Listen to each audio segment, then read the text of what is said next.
raconter complètement le contraire, c'est que ça ne va vraiment pas. Ça ne va vraiment pas. On nous a brossé Maïs Moussi comme étant un grand économiste. Je l'ai dit ici que ces analyses étaient écrites par d'autres personnes. Lui, il venait juste les lire et les commenter parce que quand d'autres personnes écrivaient, ces personnes écrivaient, lui donnaient les arguments pour pouvoir venir les lire. Et donc, quand il venait les lire, il se faisait passer pour un économiste. D'ailleurs, il s'est dit analyste, il s'est affublé l'appellation d'analyste économique alors qu'il n'en avait pas l'étoffe ni la capacité. Et c'est ce qui m'a le plus choqué. J'ai alerté, j'ai écrit, j'ai dit que Maïs Moussi n'était pas en mesure. C'est quand même étonnant que 16 mois après, on découvre qu'il n'est pas l'homme qu'il était. On découvre qu'il n'était pas celui qu'il était. Alors là, je demande à Oliki simplement de nous présenter des excuses et d'avouer que les activistes avaient raison. J'ai vu plusieurs fois personnellement Maïs Moussi. Je lui ai demandé, Maïs Moussi, où est-ce que tu travailles? Nous sommes en France, on connaît. Lorsque tu mets en ligne un CV, ça se voit, ça se comprend. Lorsque tu fais quelque chose, on le comprend, on le voit. Il m'a dit qu'il vivait au Canada. Je n'ai pas compris que quelqu'un qui est au Canada, à chaque fois, je ne me rencontre pas au Canada, je ne suis jamais allé au Canada, mais je le vois en France. Je l'ai vu 3 ou 4 fois. Je lui ai demandé, qu'est-ce que tu fais dans la vie? Il m'a dit qu'il travaillait au Canada ou je ne sais pas où. Bon, c'était évasif. Hein? Et quand il a été nommé ministre de l'économie et des finances, ministre de l'économie et des participations, j'étais le premier à monter au créneau pour dire ce n'est pas possible.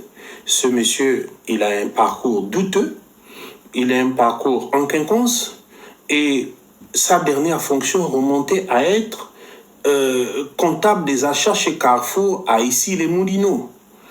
C'était même un CDD, je crois qu'il n'a pas été renouvelé. Et force a été de constater que cet imposteur a été nommé ministre de l'économie et des finances. Sur la base de quoi, je ne sais pas. Aujourd'hui, on nous donne raison. On nous donne raison, on nous donne à nous tous raison parce que il n'y a pas lieu d'être. Il ne valait pas la peine.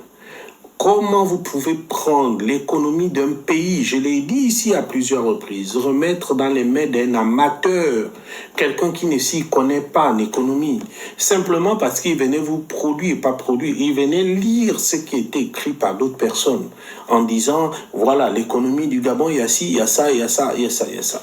Bon, c'était quand même léger, c'est léger, parce que si c'est ça le mode de désignation, si c'est là le mode de désignation des ministres dans notre pays, ça pose un sérieux problème. Et ça pose un problème aux gens, notamment aux gens du CTRI, qui ne connaissent pas comment il faut nommer les gens. Donc du coup, on prend n'importe qui, n'importe où, pour devenir ministre dans notre pays. Maintenant que les faits sont têtus et parlent d'eux-mêmes, nous on exige que Olivier et sa bande puissent s'excuser. Qu'ils puissent s'excuser, puis qu'ils puissent nous dire, nous expliquer qu'ils se sont trompés. C'est ça le vrai terme, qu'ils se sont trompés. S'ils ne veulent pas reconnaître que nous, on avait raison, mais au moins qu'ils reconnaissent qu'ils se sont trompés. Parce que dès les premières minutes de la nomination de Maïs Moussi et de Laurence Ndong, je précise bien, parce que Laurence Ndong, elle est restée au gouvernement pour d'autres considérations. Apparemment, on a des informations selon lesquelles elle serait restée pour des considérations autres que la compétence. Donc, une compétence dans d'autres domaines que je ne vais pas développer parce que c'est très susceptible. Donc, voilà, on a compris que ces gens n'étaient pas compétents, n'étaient pas ce qu'ils prétendaient être. Alors, je ne suis un peu inquiet. Pourquoi inquiet? Parce que la façon, le mode de désignation des ministres dans notre pays est devenu un mode un peu aléatoire. On peut prendre n'importe qui, n'importe où pour nommer ministre. Et ça, on l'avait dit dès le début, mais les gens n'ont pas voulu nous écouter parce qu'ils croyaient qu'ils faisaient bien. Parce que les gens croyaient qu'ils étaient dans le vrai. Les gens croyaient que Olivier était dans le vrai alors que c'était du mensonge.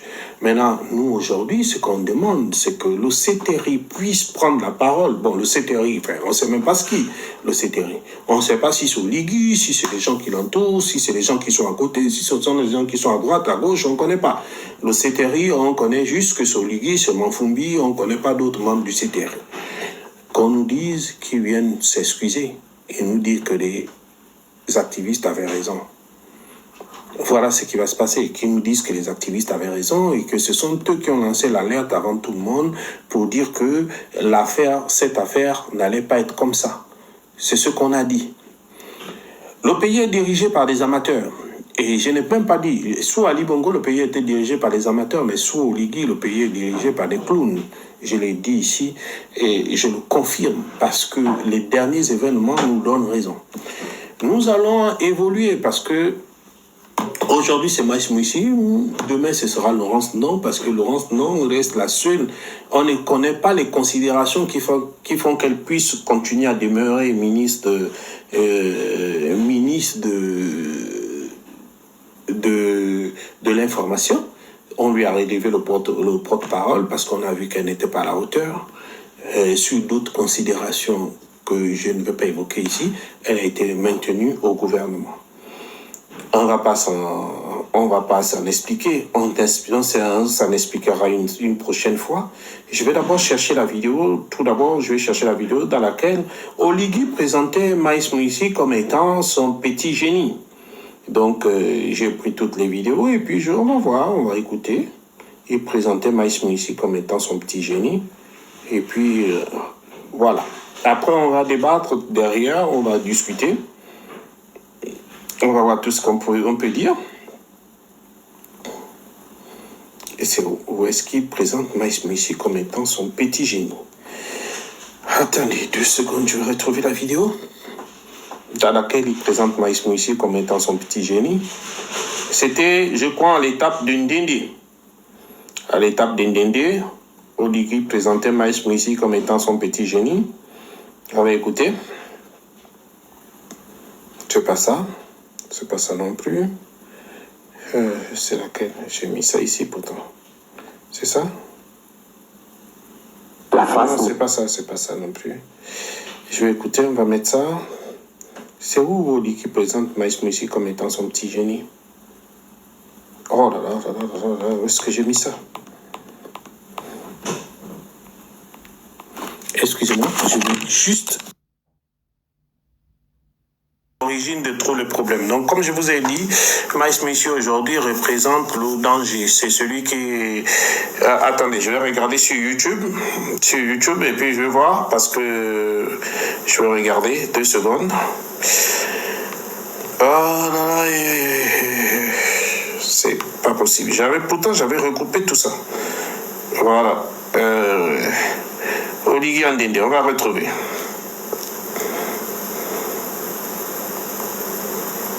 Oligui Andende.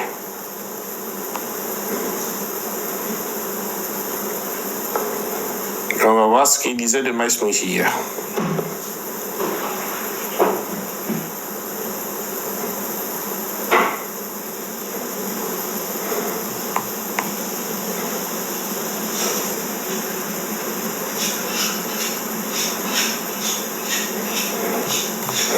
Mais c'est où? Est-ce qu'il parlait de Maïs Moussi? Bon, c'est pas grave. Il nous a présenté Maïs Moussi comme étant le génie qu'il réunit aujourd'hui parce que il trouve qu'il s'est trompé sur Maïs Moussi. Ce qui n'est pas normal parce que déjà la situation ne nous autorise pas à vivre ce que nous sommes en train de vivre. Et en plus de ça, il y a des choses sur lesquelles nous ne pouvons pas nous attarder. Donc aujourd'hui, quand j'ai parlé de Persiste, Lionel Essonou Ondo, on va passer sur Persiste, Lionel Essonou Ondo. Quand j'ai parlé de Persiste, Lionel Essonou Ondo et que je disais qu'il n'avait pas la carrure, il n'avait pas la posture, parce que c'est quelqu'un en 2016 que je connais, que j'ai vu, avec qui j'ai discuté. D'abord, il m'a fait croire qu'il était avocat d'affaires. Et quand je lui ai demandé où est-ce qu'il travaillait, il était incapable de justifier là où il travaillait en 2016. Et Et je vous ai dit que il était chargé par Jean Ping d'installer la chaîne Live Africa Télé. Et il n'a pas pu l'installer, il n'a pas pu installer cette chaîne et il a en revanche escroqué Jean Ping. Et je suis étonné que par tour de passe-passe, je ne sais laquelle, je ne sais trop quel tour, et il est arrivé, il a rencontré Oligui, et normalement, au départ, Lionel Persis Osono aurait dû être nommé ministre. Sauf que peut-être dans les arrangements d'arrière-boutique, il a choisi la direction du FEGIS. Donc, je ne sais pas pour quelle raison. Et voilà, il a été bombardé à la direction du FEGIS. Maintenant, quelques temps après, 3 semaines, moins de 3 semaines après, il a été dégommé. Pour une fois, on nous écoute. Certains nous disent, vous ne faites pas de propositions, vous ne faites rien du tout, et voilà. Mais pour une fois, on nous écoute. Maïs Moussi, c'est la preuve qu'on nous écoute.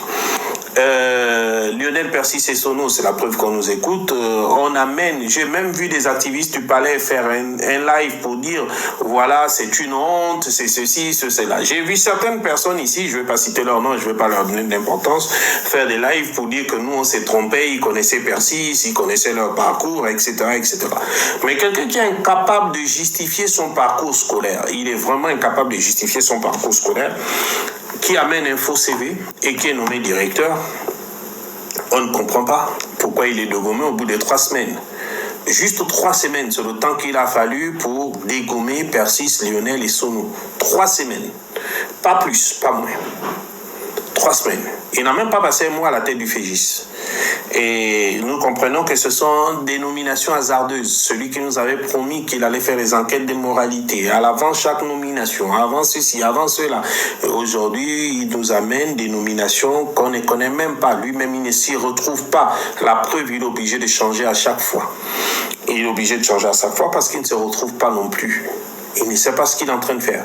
Et je vous ai dit que même quand il lisait ses discours à la nation, il n'était pas convaincu de ce qu'il faisait. Il n'était vraiment pas convaincu. Il le faisait peut-être pas de gaieté de cœur, mais il le faisait parce qu'il devait le faire. Ce qui est sûr, c'est que Oligui à ce niveau, c'est vraiment gouré. Il s'est vraiment trompé. Et il est temps pour lui de s'en excuser auprès de la population et dire que j'ai fait des choix qui ne sont pas les vôtres, j'ai fait des choix que vous ne pouvez pas trouver meilleurs, mais les activistes de France avaient raison. Sur ce point, nous avons beaucoup de cas. Nous allons atterrir sur un cas qui est... On va attendre les 100 000 cas. Nous allons atterrir sur plusieurs cas. Donc là, Lionel Persis Osono arrive avec un CV qui n'est pas le sien. Je ne sais même pas où il l'a fabriqué parce que je ne comprends pas quelqu'un qui vient en France, qui travaille en France, qui dit avoir ouvert une banque, du coup du jour au lendemain se retrouve en Côte d'Ivoire. Dans quelles conditions? Après la Côte d'Ivoire, il est conduit au Gabon où il est nommé, etc. Une banque, je ne sais pas à quel moment il a vécu en Angleterre pour ouvrir cette banque. Et comme d'habitude, les gens ne vérifient pas les choses. Les gens font des choses parce qu'ils ont envie de faire, ils prennent quelque chose qui existe et ils s'en vont, ils disent exactement, voilà, j'ai vu des gens sur internet dire, voilà, c'est une très bonne nomination, c'est une très bonne chose comme d'habitude, parce que ce sont des nominations claniques et ethniques. Donc ils sont venus, ils ont approuvé cette nomination. Et aujourd'hui, on nous donne raison. Pas plus tard qu'il y a 2 semaines, j'ai fait la semaine dernière, j'ai fait une vidéo dans laquelle j'expliquais que le Persis Lionel Osono n'était pas celui qui prétendait être. C'était un imposteur à la tête du FEGIS. Le Persis Lionel Osono n'a jamais dirigé une banque, il n'a jamais travaillé dans une banque. C'était une erreur de venir nous le montrer comme étant un grand intellectuel. Et il n'est pas le seul, parce que dans l'équipe Oligui, dans la bande à Oligui, il y en a plusieurs qui sont dans ce cas. Persis n'est pas le seul cas, il y en a plusieurs cas. Donc plusieurs personnes dans cette bande se retrouvent avec des diplômes préfabriqués. Et j'en veux. Le premier d'entre eux, c'est Aurélien Minsamingema. Parce qu'on nous l'a présenté comme étant un grand intellectuel qui a fait des études en France, qui est rentré, etc.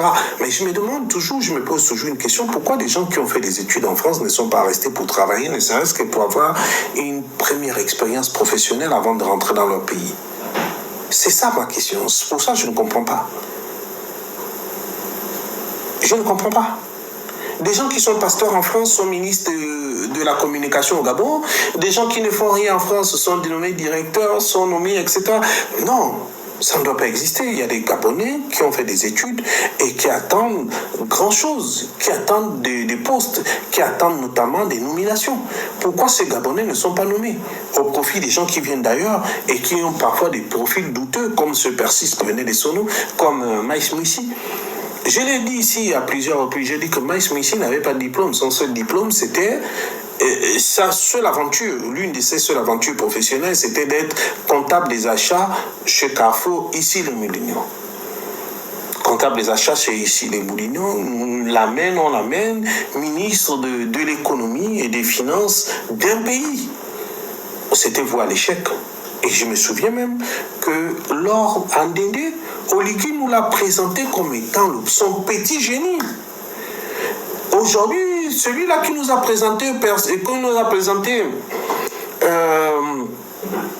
Maïs Moussi comme étant son petit génie, semble se régner et dire non, ce n'est pas possible, même pas nous s'excuser et dire je me suis trompé, non.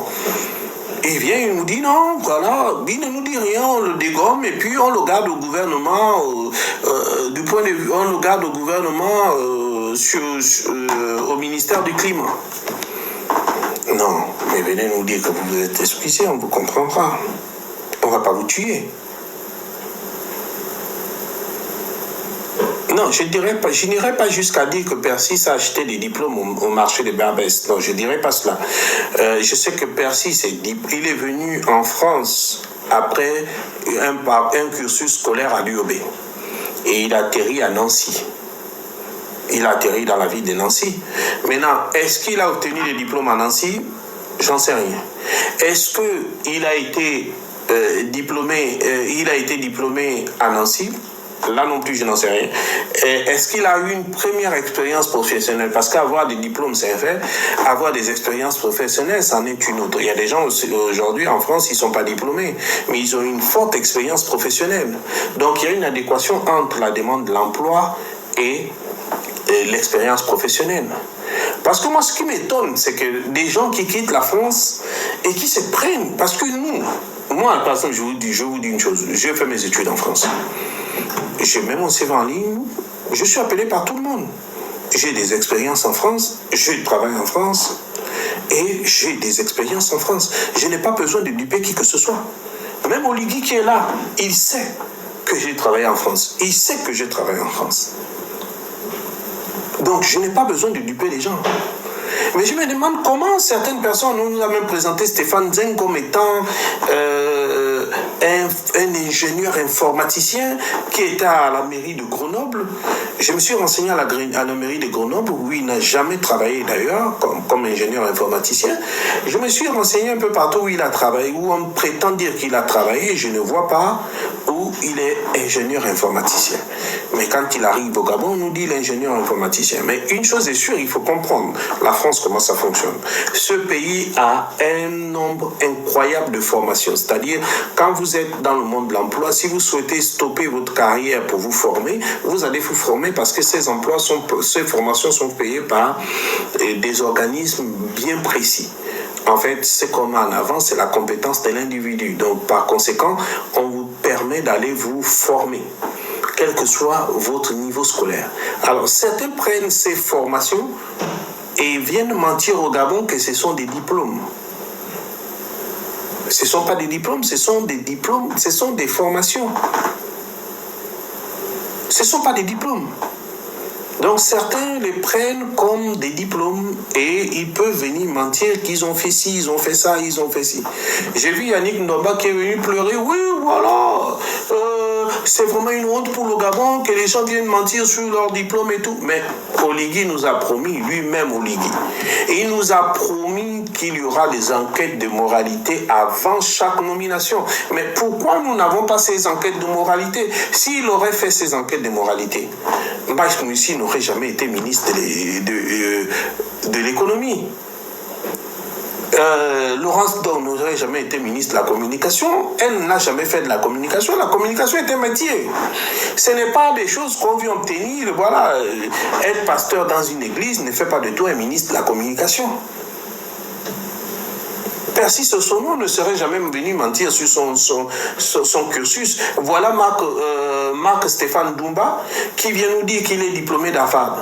Mais je suis regardé toutes les promotions d'Harvard, je n'ai pas vu Marc Doumbia, qui est Marc Stéphane Doumbia, diplômé d'Harvard. Et je demande aujourd'hui, Marc Doumbia, il est diplômé de quelle promotion d'Harvard?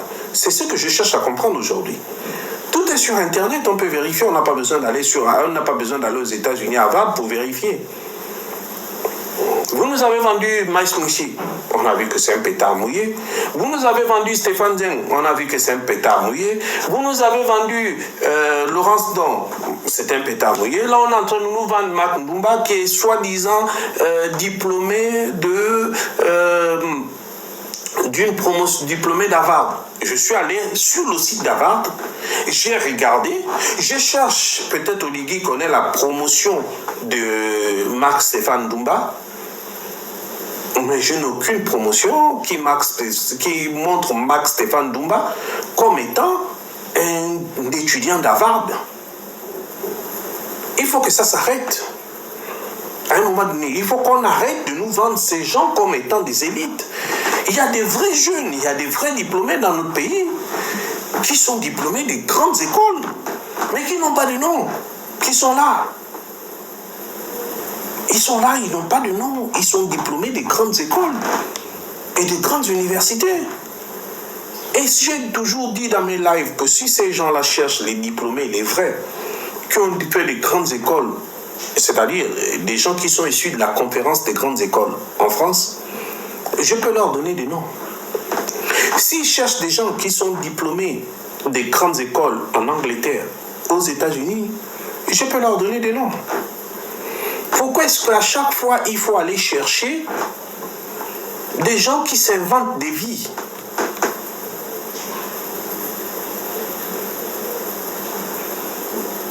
Pourquoi à chaque fois, il faut aller chercher des gens qui s'inventent des vies? Je l'ai dit, on ne m'a pas cru.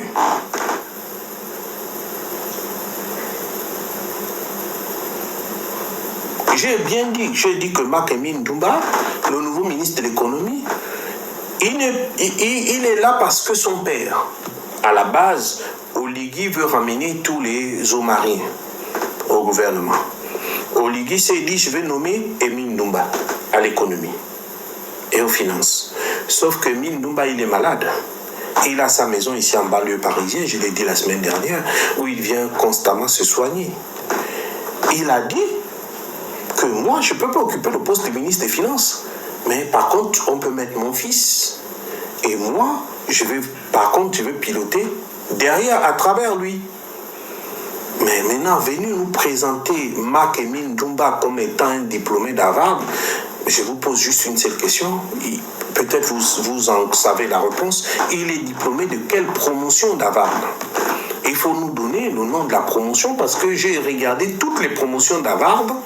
J'ai tapé le nom, je ne trouve pas le nom de Marc Doumbia. Et à chaque fois qu'on nomme quelqu'un un imposteur, il y a certains qui s'amusent, qui prennent ce petit jeu de venir nous expliquer que Marc Doumbia ou tel est diplômé de telle école. Pourquoi vous faites ça? Pourquoi vous faites ça? Alors que vous savez bien qu'ils ne sont même pas diplômés. Certains ont commencé à écrire que Marc Doumbia était diplômé d'Harvard. Pourquoi vous avez écrit ça?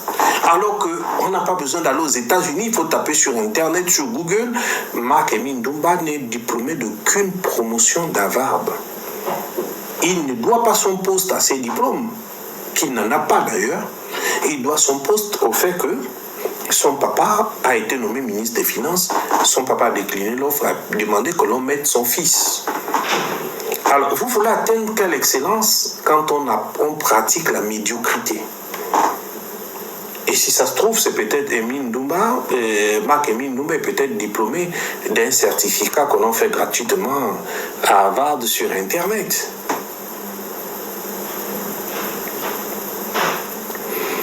Pourquoi est-ce que vous faites ça? Il est temps peut-être que les gens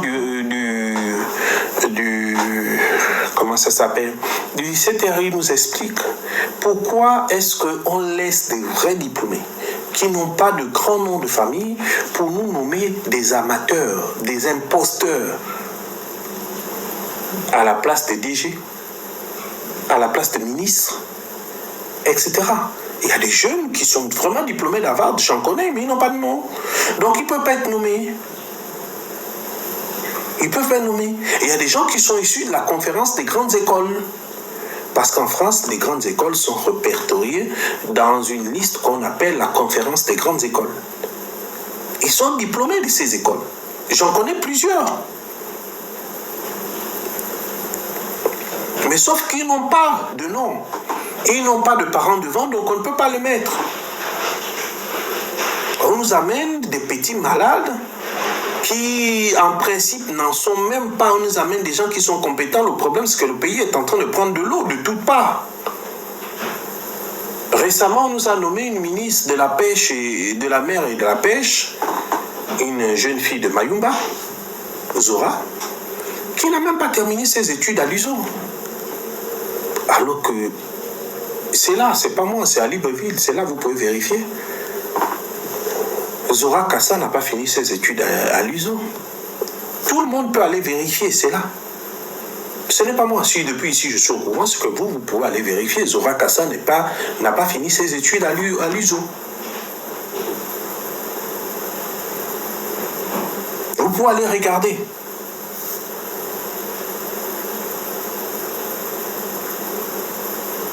Je n'invente rien. Je vous dis la vérité, je n'invente rien.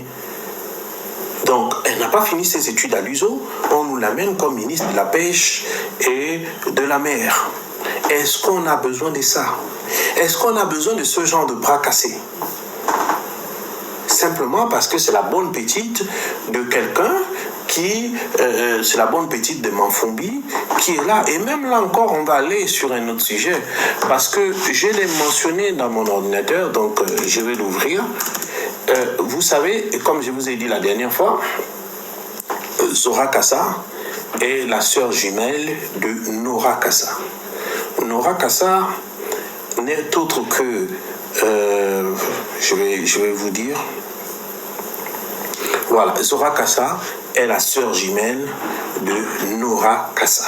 Dans la famille, dans la fratrie, il y a Zora et Nora.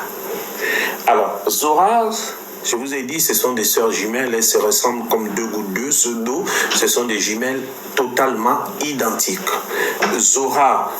Nora Kassa est la sœur jumelle de Zora. Donc Nora Kassa, elle travaillait normalement à la Société du patrimoine. Et qui est à lui. Je crois que ça fait longtemps que je suis arrivé au Gabon, je ne connais pas où est située la Société du patrimoine, mais je vais quand même vous la situer. Nora Kassa travaillait à la Société du patrimoine à lui, la jumelle de Zora Kassa, qui a été nommée ministre de la mer. Elle travaillait à la Société du patrimoine qui est située à lui. Plus précisément, elle était au service juridique. Alors, depuis que son chéri Clotaire Oligingema, plus connu sous le pseudonyme Le Con, a pris la présidence de la République, elle est maintenant au service de la communication de la présidence de la République. Donc je reprends. Nora Kassa, qui est la sœur de Zora Kassa, voilà, donc je dirais Nora Kassa, qui est la sœur de la ministre Zora Kassa, travaillait au ministère, à la Société du patrimoine, qui est à lui. Et là-bas, elle était au service juridique. Du service juridique, voilà, c'est au bas de Guégué, merci pour la précision. Donc, depuis que son chéri, Oligui Nguema, est à la présidence, elle est maintenant au service de communication de la présidente de la République. Et c'est pas tout. Tenez-vous bien. Elle cumule à elle seule non seulement son poste du service juridique du patrimoine, donc elle cumule son poste du service juridique du patrimoine, de la Société du patrimoine et celui du service de la communication de la présidence de la République. Pendant que de nombreux jeunes au Gabon sont au chômage, elle cumule deux postes. Donc, au service juridique de la Société du patrimoine, où elle n'a pas plus mis les pieds depuis le 30 août quasiment, et elle est au service communication de la présidence de la République, où elle occupe un poste très important. la Société du patrimoine, le DG, il a peur de lui dire, il a peur, d'accord, et de lui demander des explications. Parce qu'il sait que c'est la bonne petite d'Oligui. Donc on ne peut pas demander les explications à Nora Kassa, qui cumule à elle seule 2 postes pendant que de nombreux jeunes sont au chômage au Gabon. Elle cumule à elle seule, la sœur jumelle du ministre de la Pêche et de la mer et de la Pêche, sa sœur jumelle, Nora Kassa, cumule à elle seule 2 postes. Au service juridique de la Société du patrimoine et au service de communication de la présidence de la République. À elle seule, elle cumule. Donc le DG a même peur de lui demander des comptes, d'accord, ou des explications, vu que ça fait des mois qu'elle ne vient pas au travail. Elle ne vient même pas au travail à la Société du patrimoine. Et elle ne va plus non plus, elle ne va pas non plus bosser, hein, vous le savez. Toute l'année 2024, elle n'a même pas mis les pieds à la Société du patrimoine, mais elle continue à percevoir son salaire. Voilà. Chaque fin du mois, elle perçoit son salaire. Donc elle a 2 salaires. Le salaire de la Société du patrimoine et le salaire de la présidence de la République. De peur de représailles de son chéri Clotaire Oligui Nguema, plus connu sous le pseudonyme de Con, le DG ne fait rien du tout. Il est dépassé par les événements, il n'arrive pas à faire quoi que ce soit. Si c'était vous ou moi, on nous aurait tranquillement limogé. On nous aurait limogé parce que nous ne remplissons pas les conditions, parce que nous ne venons pas au travail. Mais sauf que la chérie d'Oligui a le droit de cumuler 2 emplois où elle ne vient même pas travailler. Donc, toute l'année 2024, elle n'est même pas venue au travail. Mais elle continue à être payée, son salaire n'est pas coupé. Si vous n'allez pas au salaire, si vous n'allez pas au travail demain, on va couper votre salaire parce que on va estimer que vous ne remplissez pas les conditions. On va estimer que vous avez un autre emploi. Voilà. Et du jour au lendemain, comme je vous ai dit, elle touche les 2 salaires, à la fois le salaire du service du patrimoine et le salaire de la présidence de la République. Au moment où de nombreux jeunes sont au chômage au Gabon, où on leur demande de faire des efforts, où on leur dit que la fonction publique est saturée, où on leur dit qu'il faut entreprendre, il y a des gens quand même qui réussissent à pouvoir 2 postes et 2 salaires, pas les moindres. Hein. Nous sommes là dans les salaires les plus importants. On nous dira que voilà, c'est sa chance, c'est tout ce que vous voulez. Voilà. On va arriver. Il n'y a plus donc... voilà. Soit on coupe le salaire de la Société du patrimoine où elle ne se présente plus pour qu'elle continue à gagner le salaire de la présidence de la République, ce qui est compréhensif, ou soit on coupe tout. Mais Nora, la sœur jumelle de Zoura, qui est la ministre de la Pêche et de la Mer, continue à percevoir indûment les 2 salaires. Alors qu'à la Société du patrimoine, elle ne va plus au travail. Le DG est impuissant face à cette situation. Le pauvre, il protège son bout de pain. Il ne peut pas se mettre Oligui à dos parce que s'il limoge la petite d'Oligui, lui-même, il est mal barré. J'ai même vu des gens qui sont venus m'écrire, qui m'ont dit, écoutez, Adjatis, vous vous trompez, la petite d'Oligui, c'est Zora. J'ai dit non. J'ai dit, je sais ce que j'ai dit. Je sais ce que j'ai écrit. Je sais les renseignements que j'ai. Les renseignements que j'ai sont tellement précis que beaucoup ont même appris que la ministre de la Pêche et de la Mer était jumelle. Quand j'ai fait le live, personne ne le savait. Et dans les jumelles, nous sommes comme au temps de Mobutu. Il y a une jumelle qui est pour Olivier et il y a une jumelle qui est pour Mafumbi. Donc les 2 amis se partagent les sœurs jumelles. Ça, c'est ce qui est du corps. Pendant que plusieurs Gabonais sont au chômage, les sœurs jumelles vivent leur best life. Donc, l'autre, sans diplôme, sans avoir terminé son parcours universitaire, est nommé ministre de la Pêche, de la Mer et de la Pêche, et l'autre cumule 2 fonctions. c'est leur chance. Mais sauf que nous nous indignons par rapport à ça, parce que c'est pas ce qu'on voulait, c'est pas ce qu'on veut entendre, c'est pas ce qu'on veut savoir. C'est pas ce qu'on veut savoir. Nous, ce qu'on veut, c'est que on soit une république exemplaire. Ce que les gens du CTRI qui ont accusé Oligui de tous les maux, qui ont accusé Ali de tous les maux, doivent être exemplaires. Alors, ceci nous amène, doivent être exemplaires, et je ne peux pas concevoir que ceux qui ont accusé Oligui de tous les maux, ceux qui ont accusé Oligui de tous les maux, ceux qui ont accusé Ali Bongo de tous les maux sont aujourd'hui ceux qui sont en train de faire totalement le contraire. On en parlera parce que les sujets abordés sont énormes. Nous avons tellement de sujets à aborder. Alors, ceci nous fait comprendre que nous sommes en train de prendre une voie qui certainement nous conduira vers les profondeurs de l'abîme, si nous n'y sommes pas déjà. Nous avons un Oligui, nous allons parler de lui tout à l'heure. Sur ce, je voulais rebondir sur quelque chose. Alors, je voulais dire que Johan Bonda, peut-être beaucoup ne sont pas au courant, ou est-ce qu'il faut que j'aborde le sujet là maintenant, ou que j'attende un peu quand on va attendre les 200, et je vais aborder le sujet de Johan Bonda. Alors, ce que je vais dire, c'est que les deux sœurs nous ont surpris. On nous a pris des gens, on est venu nous les nommer, on nous a fait comprendre que c'était des juridis, c'était des intellectuels.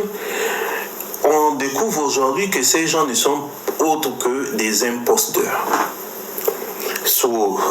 On nous a dit que c'était la période des enquêtes de moralité avant chaque nomination. On nous a dit que c'était la fin de copains, coquins et consanguins. On découvre que nous sommes en plein dans ça. Vous avez tous remarqué que la semaine a été marquée par un fait, c'est-à-dire l'audition de 2 ministres. Donc, le ministre de Maïs Moïsi et Charles Mba à la Commission nationale d'enrichissement illicite. On s'est demandé pourquoi la commission d'enrichissement illicite et pourquoi pas les tribunaux, les juridictions correctionnelles. Ces gens, ils ont volé. Les faits sont avérés, les faits sont têtus, c'est là. Mais pourquoi est-ce qu'ils sont amenés vers la commission d'enrichissement illicite et non le tribunal correctionnel? On ne comprend pas ces auditions. Il faut nous expliquer. Ils ont volé. Je l'ai dit ici, ils ont signé un contrat avec une société turque qui avait un bateau pour renforcer les capacités électriques. Ils ont financé, ils ont surfacturé l'État à hauteur de 13 milliards par mois. Et derrière, ils recevaient des rétrocommissions. Les 3 ministres ne sont autres que Charles Mba, Maïs Moïsi et Janou Kalima. Mais sauf qu'en l'enrichissement illicite, devant l'enrichissement illicite, on n'a écouté que 2 ministres, Charles Mba et Maïs Moïsi. Janou Kalima, comme c'est le consanguin d'Oligui, et il a été conservé. Cela n'empêche pas qu'il soit impliqué dans l'affaire. Ce qui m'étonne, c'est que ces 3 sont impliqués dans des affaires assez louches pour l'État et où on parle de dépenser beaucoup d'argent. Et contrairement, personne n'est inquiété.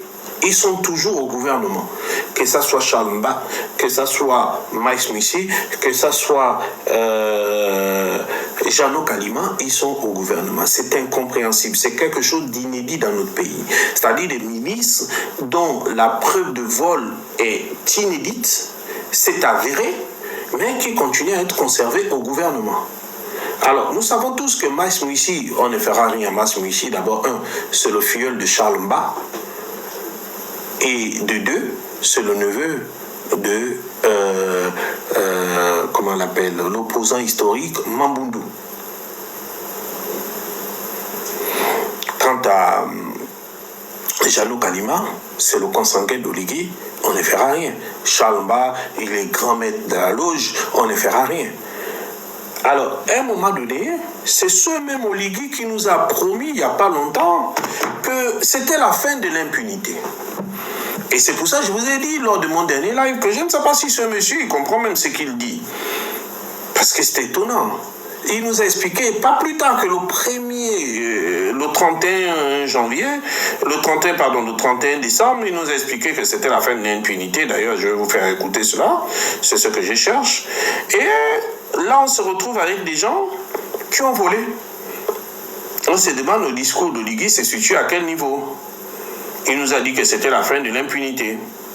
Maintenant, la fin de l'impunité, pourquoi est-ce que les gens ne sont pas arrêtés? Pourquoi est-ce que les gens ne sont pas arrêtés? C'est ça notre question.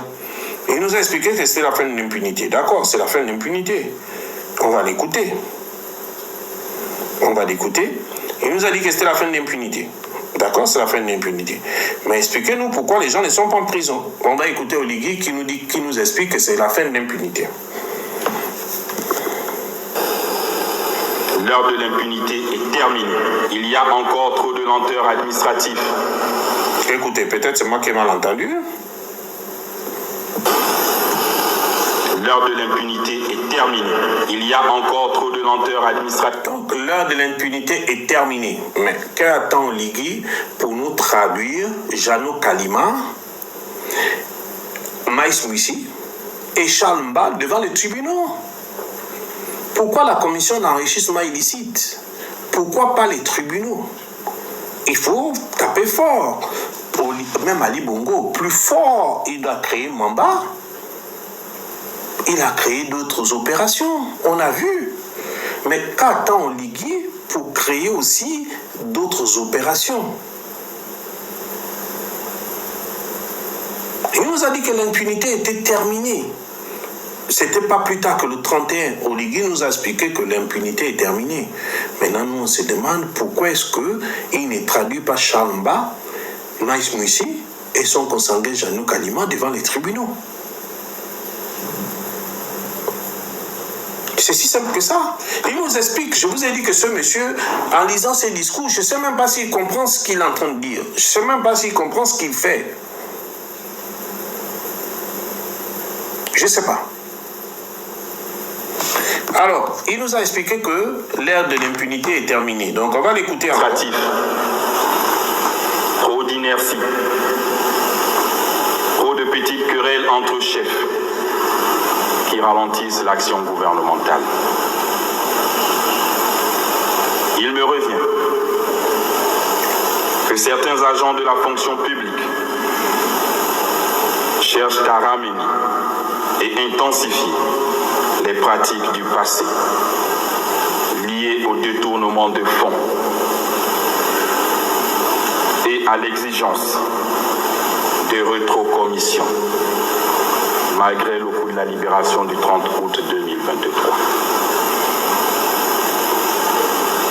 Toute chose que je ne saurais tolérer à l'heure où le pays écrit une nouvelle page de son histoire.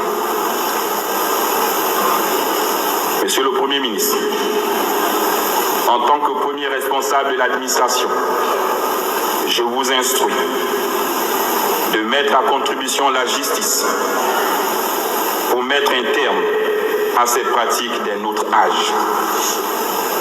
Que ces ennemis de la nation répondent de leurs actes devant les autorités compétentes. L'heure de l'impunité est terminée. L'heure de l'impunité est terminée, vous avez bien écouté, mais sauf que l'impunité continue, parce que personne n'est emprisonné jusqu'à aujourd'hui, alors que les détournements se poursuivent, alors que tous les ministres, je dirais, tous les ministres sont devenus milliardaires, aucune enquête, personne n'est inquiété. On se pose bien des questions. Donc, voilà. Ici, nous allons continuer parce que Oligui nous prend enfin pour des cruches. Donc, c'est pour des cruches parce que ce que nous ne comprenons pas. Il a pris le pouvoir, il a surendetté l'État. Et nous ne comprenons pas pourquoi, aujourd'hui, nous sommes dans cet état. Comment comment Oligui va-t-il financer les 160 000 emplois qu'il a promis de créer, alors que la Banque mondiale et le FMI bloquent tous les décaissements vers le Gabon? Ça, c'est un fait. On va l'écouter. Mais est-ce que cela signifie qu'on va s'en sortir? Nous allons encore écouter Oligui dans sa marmaille. Donc, nous allons voir. Je suis en train d'aller au commissariat. Nous allons écouter Oligui dans sa marmaille.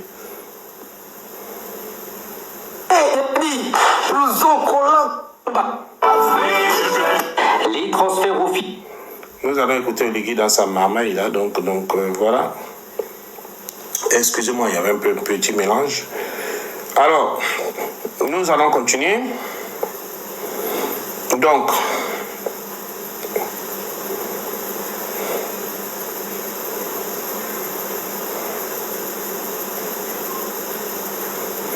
aujourd'hui, avant de passer, nous allons écouter, hier encore, pas plus tard que hier, Dansima nous a annoncé que ce n'était pas possible que les militaires se présentent à l'élection présidentielle. Et là, je vais vous faire écouter la bande-son de Dansima qui nous expliquait avant qu'il ne soit nommé Premier ministre. Écoutons-le. Quel type de transition est-ce que vous souhaitez de la part des militaires au pouvoir? Pour moi, les militaires doivent faire trois choses. La première, c'est de mettre un cadre inclusif qui permette de remettre à plat l'ensemble des textes qui encadrent les élections et avant tout, la Constitution elle-même. Nous avons une Constitution qui a été tripatouillée de nombreuses fois. Il faut que le pays tout entier participe à sa remise à plat et que les textes qui suivent, qui encadrent les élections, soient revus. Ça, c'est la première chose. La deuxième chose, c'est que les militaires doivent s'engager à ne pas participer aux élections qui vont suivre, pour en être les arbitres. Voilà, hier, vous comprenez bien. Donc, Simon disait que la première chose, c'est qu'il fallait remettre un cadre constitutionnel. Excusez-moi. Ce qu'il fallait remettre un cadre constitutionnel, c'est Dansima qui le dit, avant de rentrer au gouvernement. Donc, il fallait remettre un cadre constitutionnel par rapport à la Constitution qui a été rectifiée plusieurs fois. Maintenant, là, il nous explique qu'il faut que les militaires nous garantissent qu'ils ne vont pas se présenter à l'élection présidentielle. Donc, vous avez des mythomanes qui se déjugent par rapport à ce qu'ils disent. Écoutez bien Dansima. Objectif qui n'auront pas. La deuxième chose, c'est que les militaires doivent s'engager à ne pas participer aux élections qui vont suivre. Comprenez pour bien. en être les arbitres. Voilà. Donc, les militaires doivent s'engager à ne pas participer. C'est Dansima qui le dit aux élections qui vont suivre. C'est quand même étonnant que ce soit Dansima aujourd'hui qui accepte que ces mêmes militaires se présentent. Mais comment voulez-vous donner un blanc-seing à ces gens qui n'ont pas de parole? C'est-à-dire, ils racontent tout et n'importe quoi et ils ne respectent même pas leurs propres paroles. On va l'écouter. Qui n'auront pas de parti pris, les élections qui vont suivre, pour en être aux élections qui vont suivre. Et que les textes qui suivent, qui encadrent les élections, soient revus. Ça, c'est la première chose. La deuxième chose, c'est que les militaires doivent s'engager à ne pas participer aux élections qui vont suivre, pour en être les arbitres objectifs qui n'auront pas de parti pris dans ces élections. Et la troisième chose, c'est que les militaires devraient nous donner des garanties sur le fait qu'ils ne vont pas s'éterniser là. Il faut que la transition dure un temps raisonnable, le temps de mettre à plat les textes, de telle sorte que tout le monde sorte de là gagnant-gagnant. Pourtant, c'est le même Dansima aujourd'hui qui avalise le fait qu'Oligui soit candidat et qui accompagne Oligui dans son imposture. Oligui, vous ne savez pas quel blanc-seing vous donnez à ces mythomanes qui n'ont même pas de parole. Ils ne respectent même pas ce qu'ils ont fait.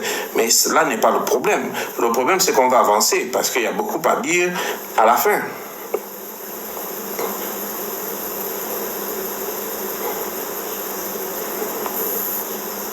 Il faut se pas voir ce qui va arriver à la fin.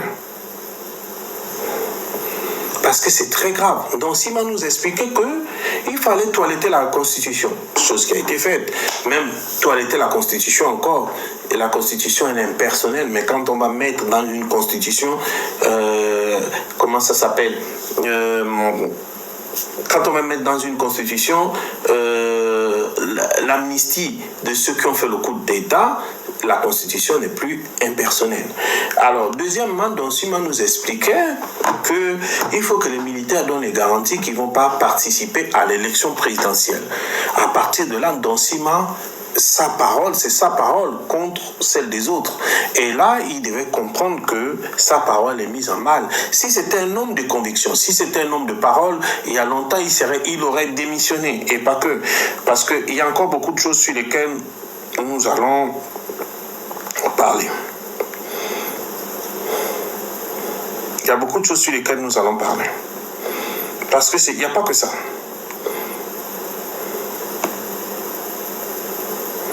Je vous ai dit aujourd'hui que ce pays est en train de traverser plusieurs choses.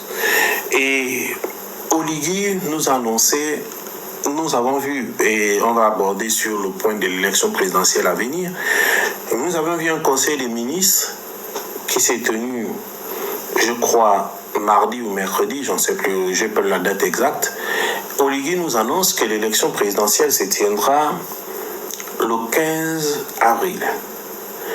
Dans la foulée, nous voyons qu'Oligui a pris le soin, si la transition est terminée, mais qu'Oligui nous explique que la transition est terminée et qu'il nous fasse un bilan de la transition. C'est ça là que je ne comprends pas. Si la transition est terminée, qu'Oligui nous fasse un bilan de la transition et qu'il nous explique que la transition est terminée. Nous voyons quelqu'un qui est pressé. Celui qui était censé venir régler les problèmes qui étaient liés à, je crois, à la crise post-électorale de 2023, continue à enfoncer le pays dans davantage de problèmes. Oligui nous a expliqué qu'il a pris le pouvoir parce qu'il a trouvé que l'élection présidentielle avait été truquée et que le pays avait trop de problèmes, donc il allait restaurer les institutions. C'est ce pourquoi il a pris le pouvoir. Oligui a pris le pouvoir parce qu'il allait restaurer les institutions. Mais nous remarquons que 16 mois après, aucune institution n'a été restaurée. Aucune dignité n'a été remise aux Gabonais. Oligui est pressé de nous entraîner vers les urnes. Or, il aurait été judicieux qu'il nous fasse d'abord, si la transition est terminée, mais qu'il nous dise qu'elle est terminée. Nous sommes dans un contexte, comme il l'a expliqué, assez spécial. Dans ce contexte, les partis politiques sont suspendus. Mais comment imaginez-vous que dans un contexte où les partis politiques sont suspendus, Oligui ose organiser une élection présidentielle? À quel moment Oligui a permis que les partis politiques soient à nouveau autorisés à entreprendre leurs activités et que l'on puisse aller aux élections présidentielles? Il n'a pas pris ce temps. Nous, depuis 16 mois, l'activité des partis politiques est suspendue. Donc, par conséquent, il aurait été judicieux de lever cette suspension pour permettre aux partis politiques de faire leurs activités, d'entreprendre leurs activités, et ensuite on partait aux élections présidentielles. Et on n'a pas autorisé on n'a pas autorisé les partis politiques à reprendre leurs activités, qu'Oligui nous annonce déjà l'élection présidentielle. Une élection présidentielle qui s'annonce dans un contexte un peu tendu. Pourquoi? Parce qu'on ne sait même plus où on se situe. Est-ce que c'est la fin de la transition? Est-ce que c'est le début? Est-ce que c'est le milieu? On ne sait même plus où on se situe. C'est le flou artistique. On ne sait pas si la transition est terminée, si nous sommes à mi-parcours de la transition, si la transition vient de commencer. On n'en sait rien. Voilà quelqu'un qui se lève un matin, il décide que, voilà, le 15 avril, les Gabonais sont convoqués à l'élection présidentielle. Mais, sauf si je me trompe, avant qu'Ali ne quitte le pouvoir, on avait voté pour une élection présidentielle à 2 tours. Lorsqu'on réunit le collège électoral, ils sont tellement bêtes et ils sont tellement arc-boutés. Je veux dire que ils sont tellement... C'est des clowns qui n'ont même pas... Ils nous ont donné le 15 avril comme la date de l'élection présidentielle. Mais le 15 avril, est-ce le premier tour? Est-ce le second tour de l'élection? Il faut nous expliquer. L'élection présidentielle, c'est 2 tours. C'est le premier tour et le second tour. Maintenant, il faut nous expliquer. Le 15 avril, est-ce que le 15 avril, c'est le premier tour de l'élection? Ou c'est le second tour de l'élection? Et ils ont tellement vu les choses, ils voient tellement Oligui vainqueur, ils sont tellement, excusez-moi, bêtes, qu'ils n'ont même pas prévu un second tour. Mais quand on convoque le collège électoral, c'est pour nous donner les 2 tours d'élection. Une élection, c'est 2 tours. Soit Ali Bongo, on avait l'élection à 1 tour. Mais les députés et les sénateurs réunis en congrès ont voté une élection à 2 tours. Jusqu'à présent, la constitution qui a été votée ne nous dit pas que l'élection a 1 tour. Récemment, il y a une constitution qui a été votée. La constitution n'a pas remis en cause l'élection à 2 tours. Mais quand on nous dit que l'élection présidentielle se tiendra le 15 août, mais il faut nous donner la date du second tour. Le 15 août, est-ce le premier tour? Est-ce le second tour? On n'en sait rien. C'est là où je vous dis que ces gens-là, sont tellement bêtes qu'ils n'imaginent même pas, ils ne se rendent même pas compte de ce qu'ils sont en train de faire. Une élection, c'est 2 tours. Qui nous explique, on avait voté, on est reparti à une élection à 2 tours. Lorsqu'on convoque le collège électoral, c'est pour nous expliquer le premier et le second tour de l'élection.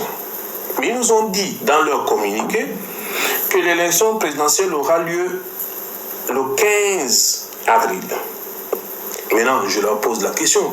Le 15 avril, est-ce le premier tour de l'élection ou est-ce le second tour de l'élection? Il faut qu'on nous explique. Ils auraient pu dire le premier tour de l'élection le 15 avril, le second tour 2 semaines plus tard ou 1 semaine plus tard. Exactement comme tu dis, la loi dit 14 jours après. Donc, le premier tour, il nous annonce une élection présidentielle le 15 avril. Mais le second tour, c'est quand? Ils ont certainement imaginé dans leur tête une élection d'Oligui au premier tour qu'ils n'imaginent pas un second tour. Et c'est ce que j'ai dit toujours. J'ai dit qu'il faut faire très attention. Ali, au plus profond de la crise de 2009, de 2016, croyait qu'il allait être élu. Et c'est là où j'ai dit à Oligui de ne pas se laisser entraîner par ceux qui sont en train de l'entraîner. Parce qu'il est en train de prendre une voie sans issue. Et cette voie risque d'être très difficile pour lui. Aujourd'hui, il est en train de faire ce qu'il a condamné hier. Il fait même en pire. Et je vais vous expliquer. Quand tu convoques un collège électoral, il faut donner les dates de 2 tours. De l'entre-deux tours. Le premier tour ayant lieu le 15 avril, le second tour aura lieu 2 semaines plus tard. Et deuxièmement, quand tu donnes le programme, quand on a donné à nos enfants le programme scolaire, il n'avait pas été question qu'une élection présidentielle intervienne entre-temps. Les enfants, moi par exemple, j'ai un programme scolaire qui va jusqu'à la fin de l'année. Toutes les interruptions, ils sont marquées. Ce sont eux qui ont fait le programme scolaire. Pourquoi n'ont-ils pas introduit l'élection présidentielle au mois d'avril? Parce que là, qu'est-ce qu'il faut? Nous avons, depuis plusieurs mois, depuis plusieurs années, nous n'arrivons pas à boucler les années scolaires normales. Entre parenthèses, dites normales. Maintenant, vous nous amenez vers l'élection présidentielle. Ce qui sous-entend que le mois d'avril, personne ne va travailler. Et le mois de mai non plus, parce qu'une élection présidentielle au Gabon, qui dit élection présidentielle, dit crise post-électorale. Je ne connais aucune élection présidentielle jusqu'à ce que j'ai cet âge qui s'est bien passé. Parce qu'une élection présidentielle, c'est une élection et ensuite elle est suivie d'une crise post-électorale. Maintenant, il faut nous expliquer. Qu'est-ce qui permet à ces gens, à mi-parcours de l'année scolaire, et même là encore, parce que l'année scolaire déjà a du mal à se tenir, parce qu'il y a des dettes, l'État doit certaines entreprises, et qui sont en train de menacer de boycotter l'année scolaire. Et à cela, il faut encore nous ajouter une élection présidentielle. Je crois que quand Oligui prenait le pouvoir le 30 août 2023, il était censé rendre le pouvoir, organiser l'élection pendant l'été 2024. Et ensuite, il restitue le pouvoir. Maintenant, qu'est-ce qui fait qu'aujourd'hui, Oligui se précipite à organiser une élection présidentielle? Il n'y a pas péril à la demeure. La transition n'est pas terminée. D'abord, pour terminer une transition, vous la terminez, vous nous faites un bilan. On n'a pas eu de bilan de mi-parcours. On n'a pas de bilan de fin. Et vous nous expliquez que la transition est terminée. Et comme la transition est terminée, donc par conséquent, on peut maintenant aller aux élections. On ne nous explique rien. On n'a rien restauré. On n'a rien fait. À partir de ce moment, on nous explique qu'on va simplement comme des moutons à l'élection présidentielle. Mais on va à l'élection présidentielle par rapport à quoi? Quel est l'élément nouveau qui nous amène à l'élection présidentielle? Pourquoi n'avoir pas attendu? Pourquoi se précipiter à organiser une élection présidentielle? C'est ça les questions auxquelles on se pose. On aurait attendu. La transition prend fin, je crois, le 30 août. Mais pourquoi, entre-temps, on se presse à organiser une élection présidentielle?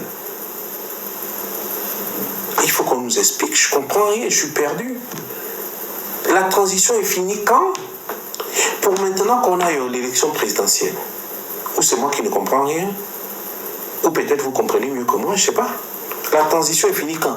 Si la transition est finie, qu'on nous dise que la transition est finie, si la transition est finie, il faut nous établir un bilan de la transition.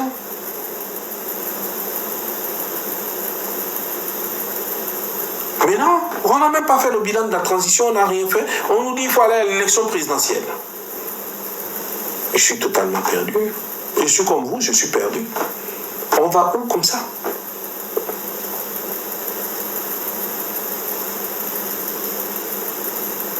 On a quelle étape du chronogramme de la transition?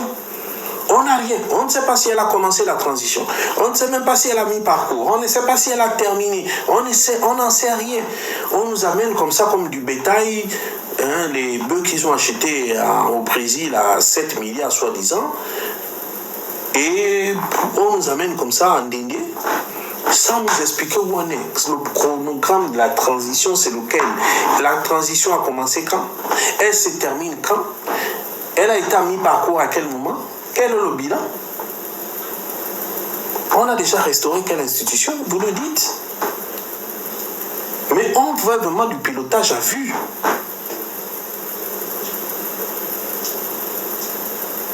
On fait vraiment du pilotage à vue. Parce que là, ce que je ne comprends pas, c'est que voilà quelqu'un qui arrive à la tête du pays. Depuis qu'il est là, voilà 16 mois. On n'a aucun bilan. Aucun. On n'a aucun bilan. On prend l'argent, on achète les tout-tout. On prend l'argent, on gaspille là-bas. On prend l'argent, on donne à Osiman qui organise le concert de Fally Ipupa OIM. On prend l'argent, on fait ça. On n'a aucun bilan sur le budget. On n'a rien du tout. On n'a aucune visibilité. Nous sommes totalement perdus. Et voilà que monsieur nous explique qu'il veut maintenant aller aux élections pour enlever la tenue. Il veut faire tomber la tenue, on a compris. Mais avant ça, expliquez-nous les choses. Nous ne sommes pas bêtes, on va comprendre. On va comprendre. À quoi sert l'élection présidentielle? C'est pourquoi? Si c'est pour produire les mêmes choses, où les frères sont en train de jouir du pouvoir, où Oligui jouit de son pouvoir, Oligui est là, voilà, 16 mois. Même une simple conférence de presse, il n'en a pas donné. Il est en bonne santé, hein? Une simple conférence de presse, il ne peut pas donner. Et là, j'apprends, par devoir de tourner, qu'Oligui a acheté Oligui a fait venir des containers, des chaussures de Jordan pour donner aux gens qui vont battre campagne pour lui. Oligui serait-il devenu actionnaire chez Jordan? Les gens ne peuvent plus s'acheter les chaussures Jordan dans ce pays que c'est Oligui qui doit commander pour tout le monde.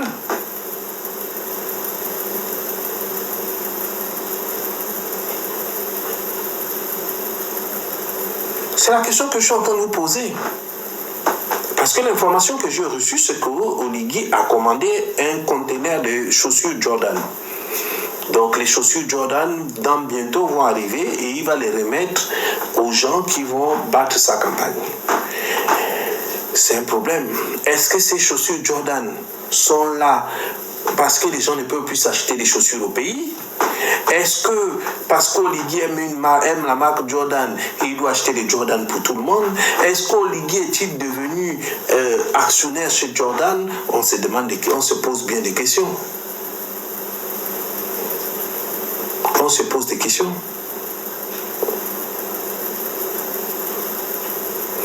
Nous ne comprenons rien parce que nous sommes totalement perdus. Nous sommes totalement perdus. On prend l'argent, on achète ci, on fait ça. L'économie du pays est par terre et par terre. L'économie est par terre. C'est du pilotage à vue. Vous savez, je vais vous dire une chose.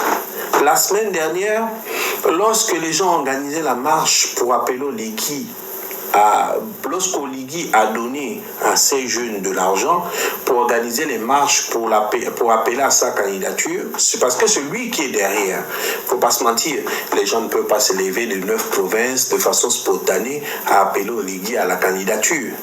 Oligui a réuni des gens à qui il a donné l'argent pour qu'ils appellent à sa candidature. C'est un fait, c'est ce qui est réel.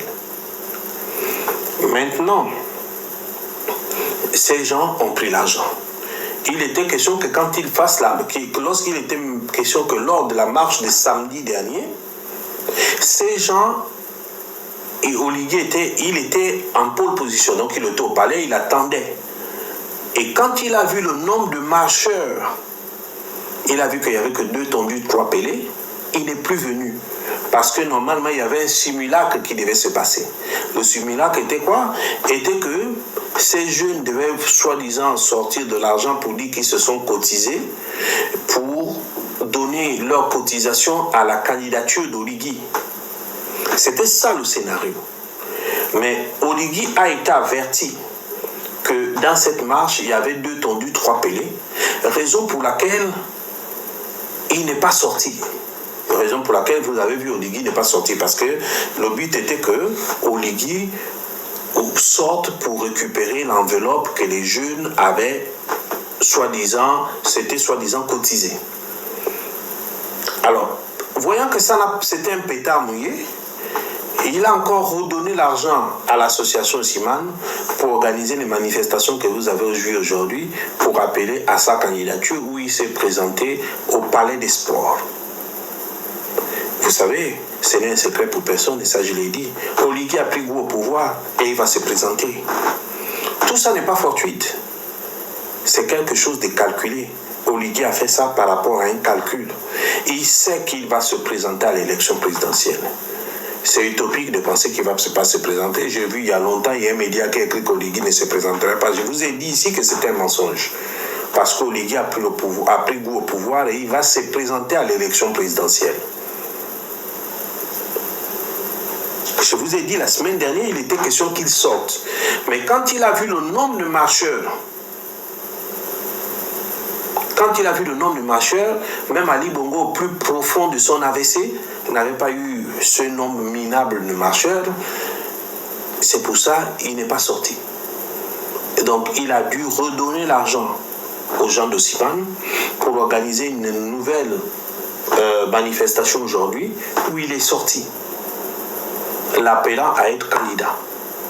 On va appeler Oligui à être candidat parce qu'en 15 mois, qu'est-ce qu'il a fait de si extraordinaire? Expliquez-moi, en 15 mois, qu'est-ce qu'il a fait d'extraordinaire? Tous les chantiers, soi-disant, il a récupéré tous les chantiers d'Ali qui s'est accaparé.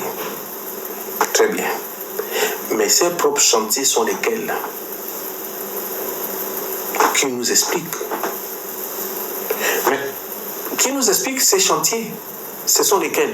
Les chantiers qu'Ali Bongo avait financés, avait laissés, il s'est accaparé, il s'est dit c'était les siens.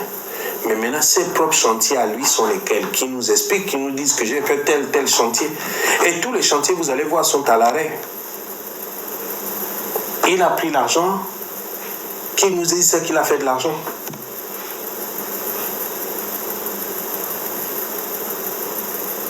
Qui nous dit ce qu'il a fait de l'argent? Ça aussi, on va en parler tout à l'heure. On va en parler tout à l'heure parce que l'affaire est beaucoup plus compliquée qu'il n'y paraisse.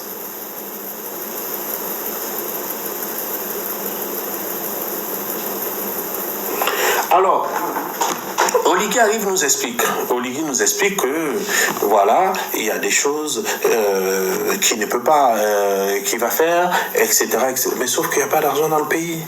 Ils ont volé tout l'argent. Il faut se dire les choses. Il va être candidat. Candidat pourquoi? Il gère quoi?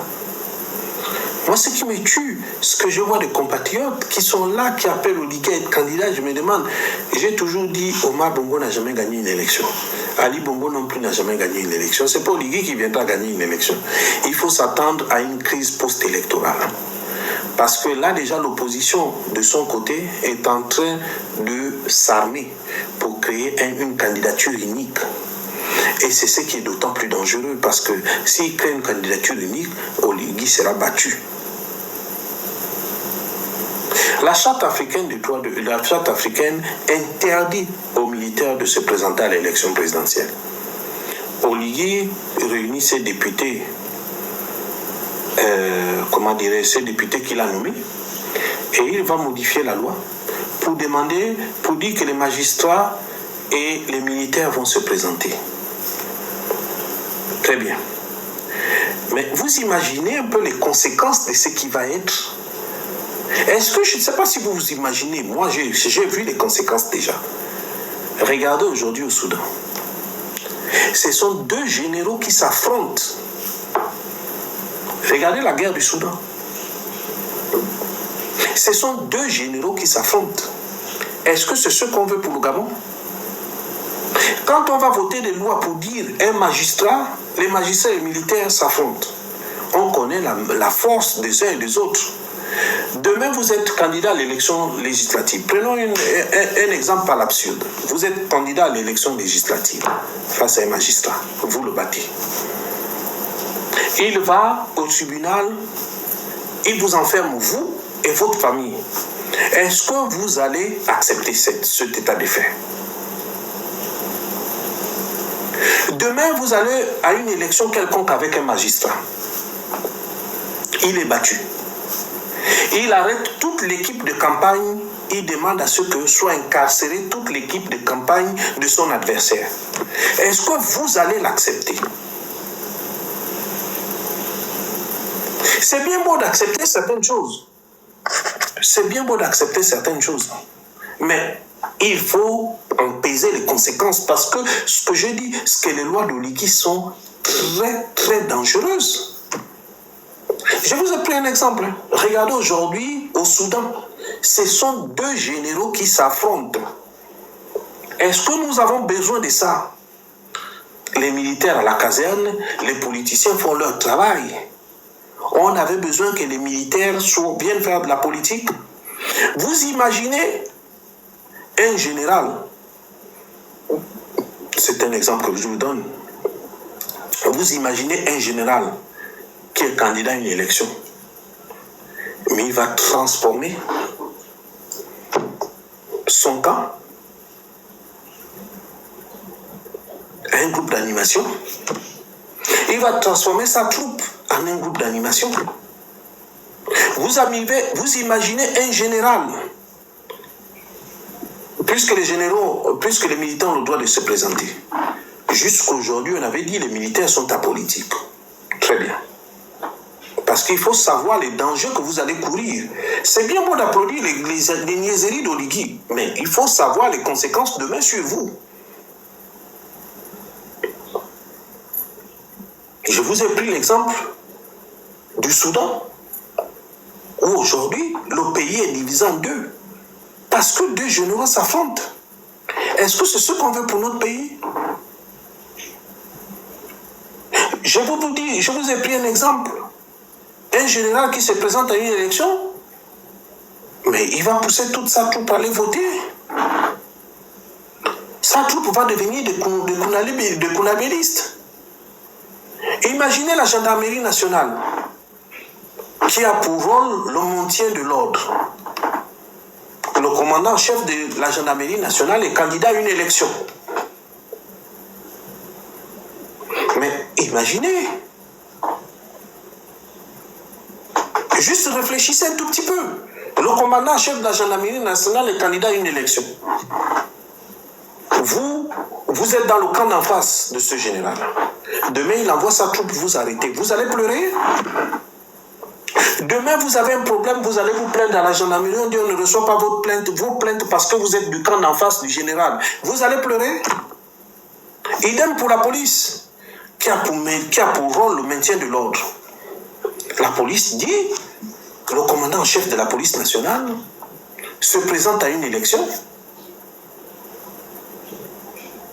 et il décide de faire la razzia dans le camp d'en face, d'arrêter arbitrairement tous ceux qui ont soutenu son adversaire. Vous allez pleurer?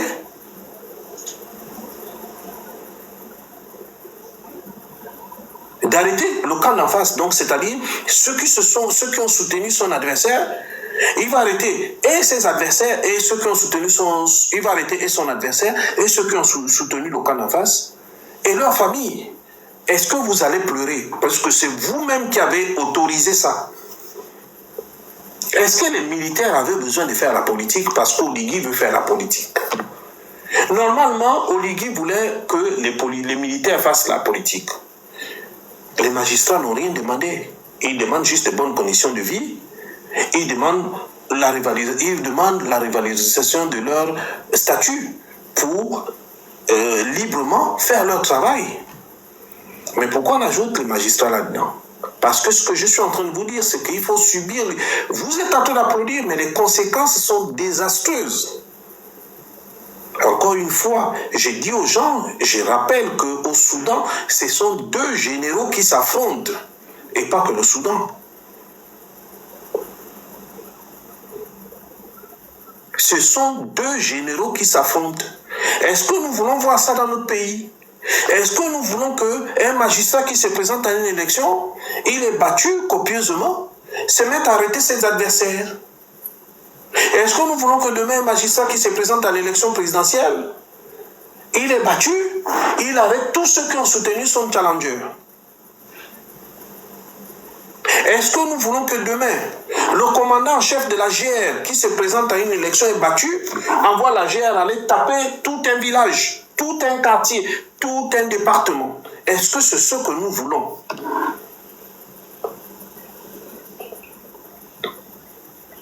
Est-ce que nous voulons que demain, le commandant en chef de la police, s'étant présenté à une élection, étant totalement battu, copieusement battu, aille arrêter sans raison le camp d'en face? Parce que je vous dis que ces lois sont très très dangereuses pour le pays. Je vous ai dit qu'Oligui est un militaire sans cerveau, qui ne sait peut-être pas ce qu'il fait. Mais il entraîne le pays dangereusement vers des... Parce qu'il veut conserver le pouvoir. Il entraîne le pays vers des zones très dangereuses. Et je crains pour nous, pour vous, pour demain.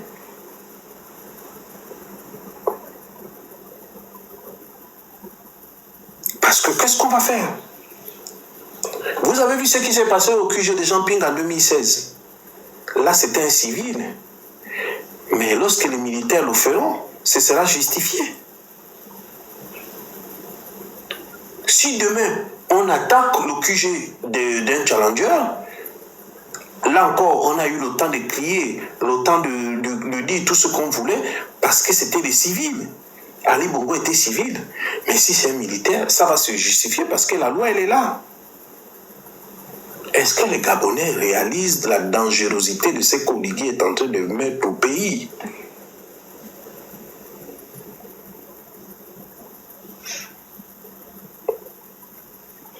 Parce que c'est très très dangereux.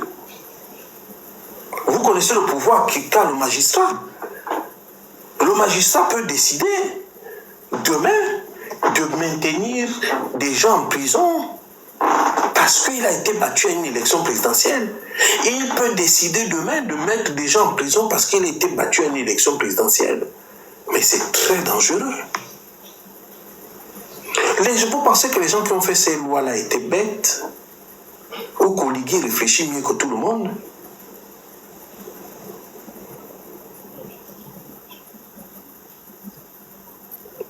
C'est pour ça que je ne comprends pas. Personne ne dit rien, tout le monde acquiesce, mais demain quand il y aura les conséquences, vous serez les premiers à pleurer. Vous serez les premiers à pleurer. Je vous ai dit ici, à plusieurs reprises, que les entreprises, depuis qu'Oligui est là, toutes les entreprises sont en train de fermer. Le chômage s'est accru. Et pire encore, Oligui qui était, Opianga qui était un grand employeur, avec près de 5000 employés, il a envoyé ses gens au chômage. Oligui est incapable de créer de l'emploi. Il veut s'éterniser au pouvoir. Je vois des gens qui racontent n'importe quoi. Oligui est milliardaire depuis son Omar Bongo. Omar Bongo, en mourant, a dit que ces enfants-là ne seront plus jamais pauvres. Il a demandé à Pascaline de donner des milliards de francs CFA à ceux qui l'ont accompagné à sa demeure, de sa dernière demeure. Et parmi ces gens, il y a un certain Oligui. Alors, Oligui était milliardaire. Il n'a jamais pris, sous Ali Bongo, il n'a jamais pris ces milliards pour les mettre au service du Gabon. Comme par hasard, aujourd'hui, il gère les milliards du Gabon. C'est là où il devient un généreux mécène.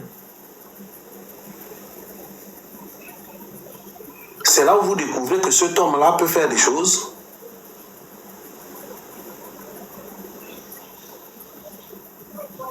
Même sa propre ville, Ngoni, il n'a pas construit. C'est Ngari qui a construit Ngoni. Maintenant, c'est aujourd'hui le président de la République et qui va penser qu'il devient aujourd'hui généreux. C'est les gens qui ont toujours vécu dans le pays.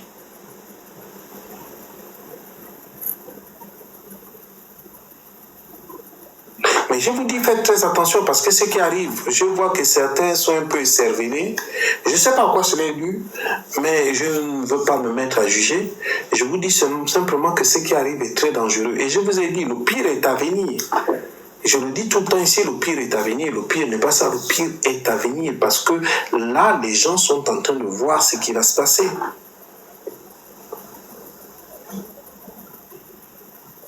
Le pire est à venir.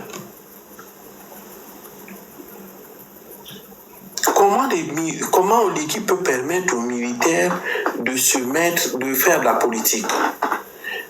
Mais, donc, si les militaires font de la politique, parce que la caserne, les militaires, c'est la grande muette. Donc, si on dit aux militaires, demain, on va leur dire, écoutez, votre général a été battu, allez taper toute une ville à Mwanda, à Bakumba, à Oyem, à Bitam, ils vont partir. Et vous allez pleurer. Demain, vous allez déposer plainte, on va dire on ne reçoit pas votre plainte parce que vous êtes partisan de tel ou tel. Vous n'allez vous en prendre qu'à vous-même. Parce que je vois que certains ici acquiescent les niaiseries d'Oligui.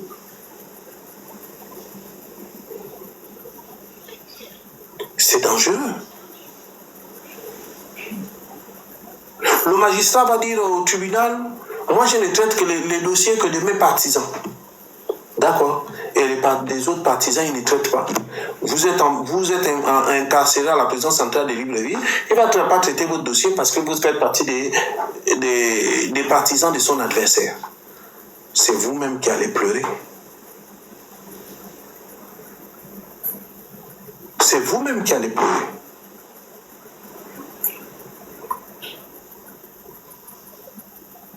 Parce que c'est très dangereux ce qui est en train de se faire.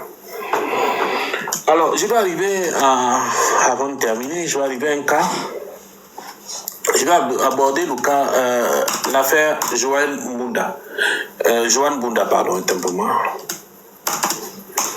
Alors, donc, Joanne Bunda, vous savez, le corps est sorti hier vendredi 24 janvier et a été exposé au gymnase de Baraka.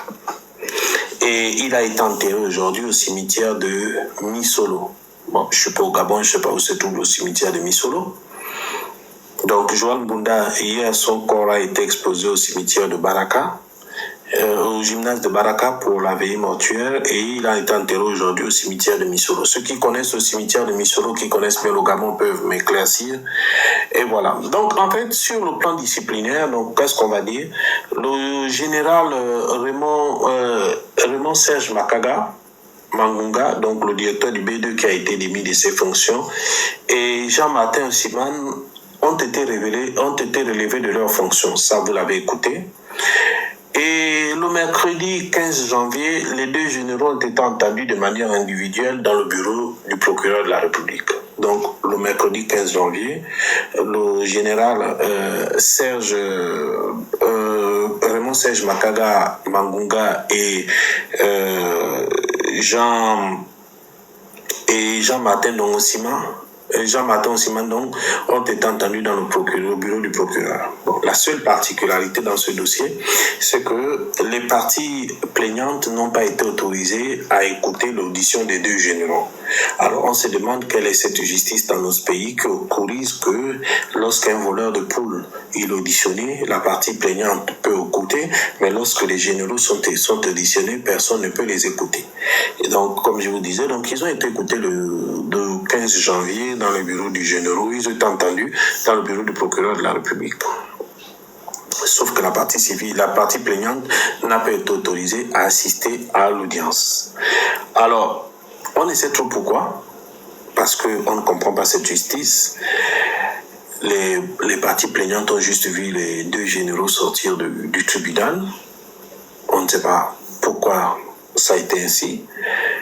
Donc,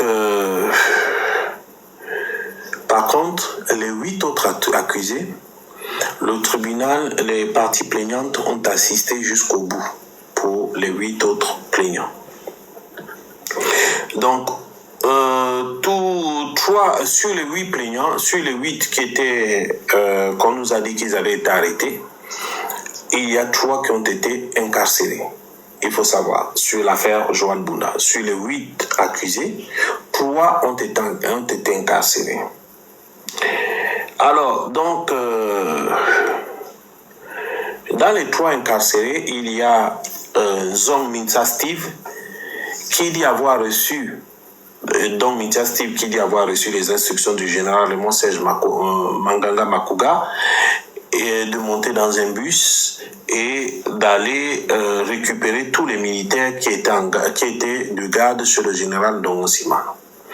Donc, le militaire Nzong Minsa Steve dit que il a reçu des consignes du directeur du B2, Raymond Serge Makaga Mangunga, de monter dans un bus et d'aller auditionner tous ceux qui étaient de garde sur le général Ndong Osiman Dong. Et il devait les récupérer. En arrivant là-bas, il remarque que tous les militaires qui étaient de garde cette nuit étaient déjà molestés. Donc quand il arrive sur place, selon ses dires, quand il arrive sur place, il découvre que tous les militaires qui étaient là-bas étaient déjà molestés par ses collègues. Donc ses collègues, c'est Smith Lumbangoy et Arlin Joël Misono. Donc les deux et leurs équipes ont été déjà en train de molester leurs collègues qui étaient déjà chez le général Osimhen Ndong. Les 3 militaires ont été écroués mercredi 15 janvier. Donc les 3 qui ont été écroués, c'est Nzongminta Steve et Smith Lubangoy et Arlen Joël Misono. Donc les 3 militaires ont été écroués à la prison centrale mercredi 15 janvier. Alors, quant à Auguste Retonou Ndiaye, dont j'ai publié la photo sur mon TikTok, l'un des tertionnaires de Joan Bunda, il a pourtant reconnu avoir été sur les lieux pendant que feu, il a reconnu avoir été sur les lieux pendant que feu Joël Bunda a été torturé, et dit ne pas avoir torturé ce dernier. Autant que ses complices, donc il a été relâché le mercredi 15, donc sur les 8, 3 ont été incarcérés et 5 ont été relâchés, dont Retonou Ndiaye. Les 4 autres militaires jurent qu'ils étaient en mission pendant que ça s'est passé. Alors, on a comme l'impression que la hiérarchie militaire a émis, excusez-moi, on a l'impression que la hiérarchie militaire a émis, comment on appelle, des ordres de mission à ces gens pour leur sortir d'affaires. Alors, on se demande comment, pourquoi, avec tous les militaires qu'il y a au Gabon, il n'y a que ces 4 militaires qui étaient accusés.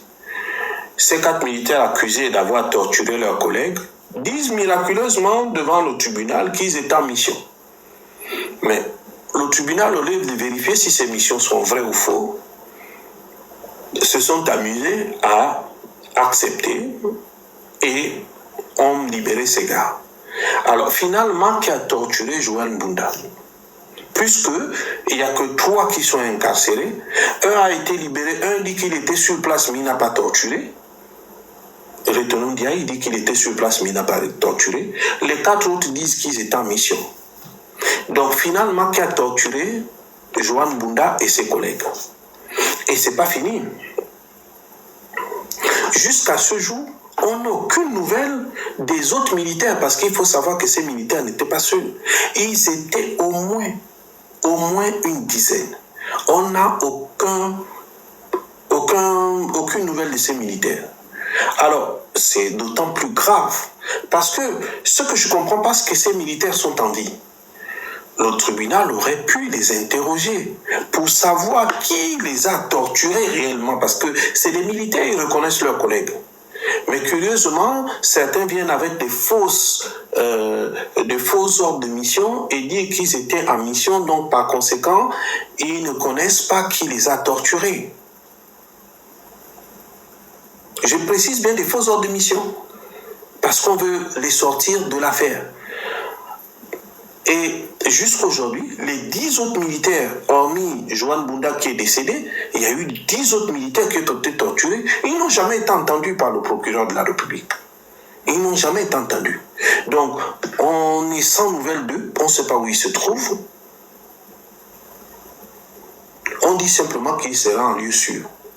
On ne sait pas où se trouvent ces militaires. Tout ce qu'on nous dit, c'est qu'il sera en lieu sûr. En lieu sûr par rapport à quoi? Alors, d'après les informations que j'ai pu obtenir, certains auraient des hématomes, d'autres des dents cassées, et même d'autres ont des côtes brisées. Mais ils sont en train de les garder, ils sont en train de cacher l'affaire, ils sont en train d'étouffer l'affaire. Ils sont en train d'étouffer l'affaire parce que, comme je vous le dis, d'autres ont des dents cassées, ont des hématomes, ont des stigmates, des tortures, et ils sont en train de les cacher en espérant que le temps va faire son travail et que ces militaires vont sortir. Parce que Joan Bunda n'était pas le seul à être torturé, ils étaient plus d'une dizaine. Donc, Joël Mbunda est le seul qui a perdu la vie. Donc, les autres, on les garde quelque part en lieu sûr, en attendant que vous vous souvenez, comme quand ils ont torturé mon petit frère.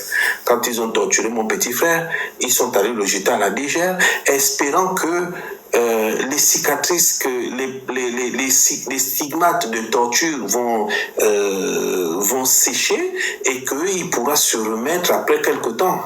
C'est pour ça qu'ils ont interdit qu'ils n'avaient pas droit aux visites. Et c'est la même chose qui s'est produit avec ces militaires parce qu'ils sont allés mettre ces militaires soi-disant en lieu sûr. Parce que Joël Mbunda n'était pas le seul. Il y a des militaires qui parlent. Ils sont vivants, ils peuvent parler, ils sont vivants. Mais sauf que, qu'est-ce que la hiérarchie militaire a fait? Ils sont allés les cacher dans une caserne. Ils sont dans une caserne à Libreville. D'autres ont des hématomes, donc ils ont des stigmates de torture sur la peau. D'autres ont des dents cassées, d'autres ont même des côtes cassées. D'après ce que nous disent les militaires, c'est pas moi qui invente, c'est les militaires qui nous disent. Ils ont des côtes cassées, ils ont tout. Ils sont là vivants. Et ce qui est étonnant, c'est que le procureur de la République n'est pas parti les interroger. Libère les gens comme ça, tout va, avec des faux ordres de mission, alors qu'il y a des gens qui sont malades, qui sont atteints, ils sont adultes, ils reconnaissent leurs tortionnaires. Tout ça parce qu'il ne faut pas ternir l'image de Clotaire Oligui Nguema, parce qu'il doit aller en campagne. Donc ces militaires sont considérés comme du bétail. Et je tiens à préciser que Joël Mbunda n'était pas seul à être torturé. Ils étaient plus d'une dizaine. Et les autres sont là. Les autres sont cachés dans une caserne. Le temps que les stigmates sèchent, vous pourrez demander à leur famille.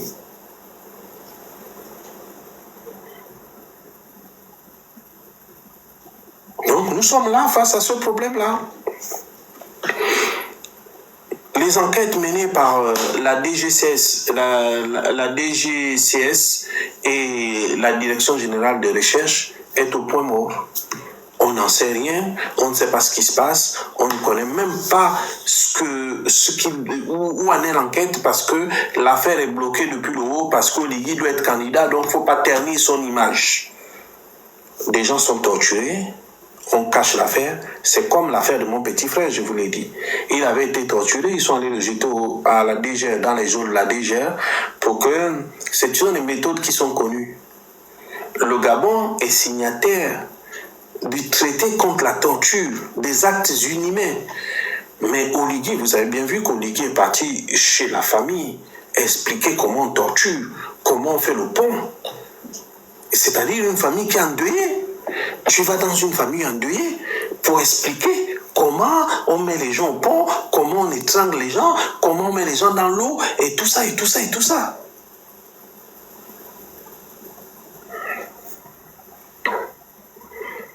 Et il n'y a aucune communication du ministère de la Défense nationale. Pour eux, c'est normal. Oligui doit aller aux élections présidentielles.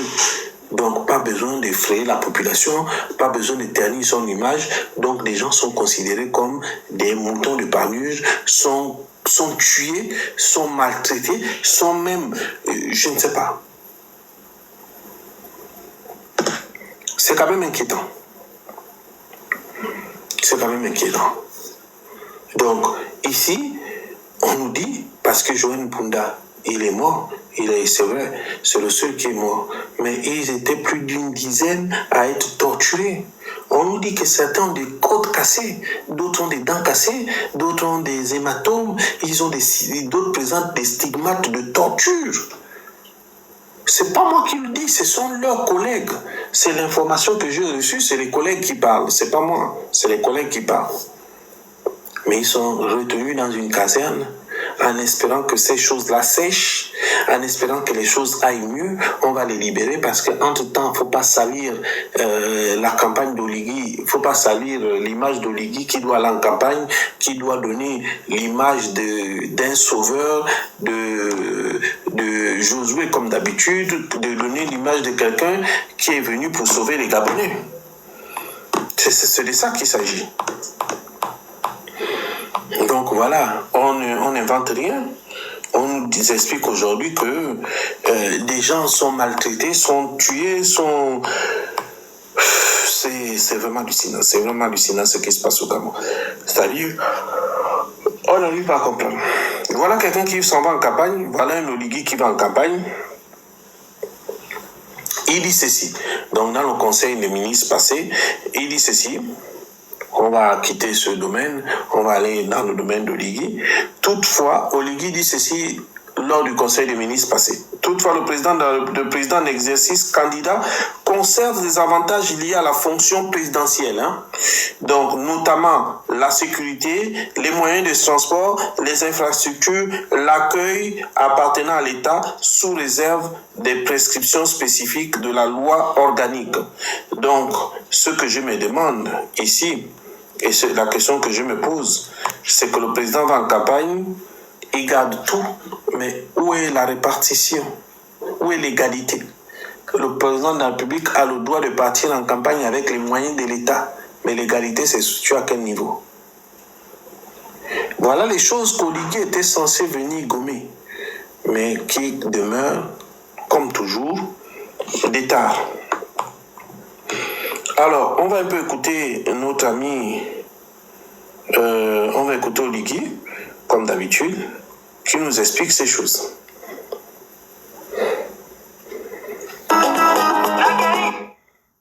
Excusez-moi. Excusez-moi, on va l'écouter. Avec le gouvernement qui va être mis en place dans quelques jours, composé des gens expérimentés et de personnes à la compétence avérée, nous allons nous altérer à donner à tous des raisons d'espérer à une vie meilleure. Avec le gouvernement qui va être mis en place, un homme sans parole est un homme dangereux. Il est très dangereux. Écoutez ce que dit Oligui.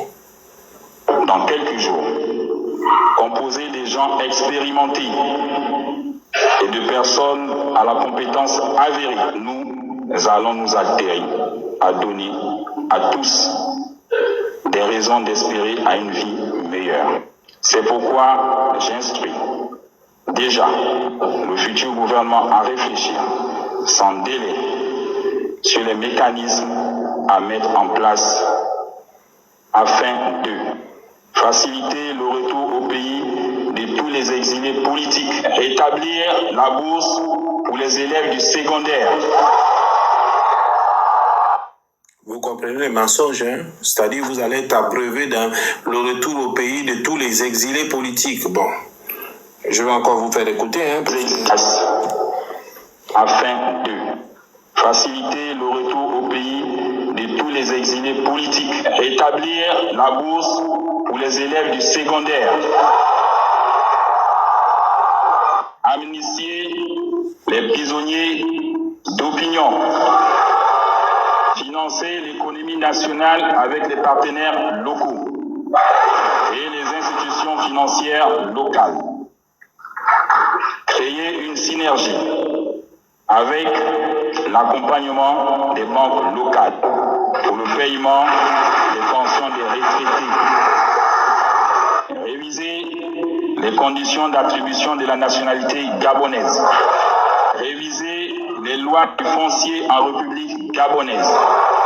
À l'issue de cette transition, avec l'apport de tous les Gabonais, partenaires au développement, nous entendons remettre le pouvoir aux civils en organisant de nouvelles élections libres, transparentes et crédibles dans la paix sociale.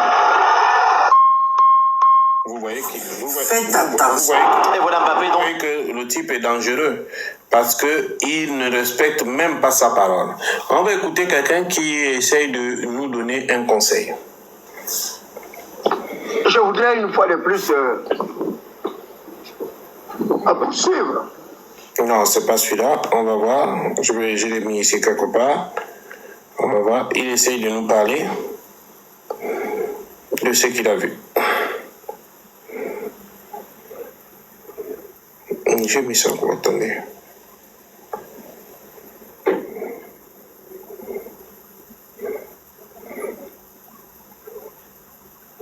On va encore encore écouter ce type-là qui nous raconte n'importe quoi.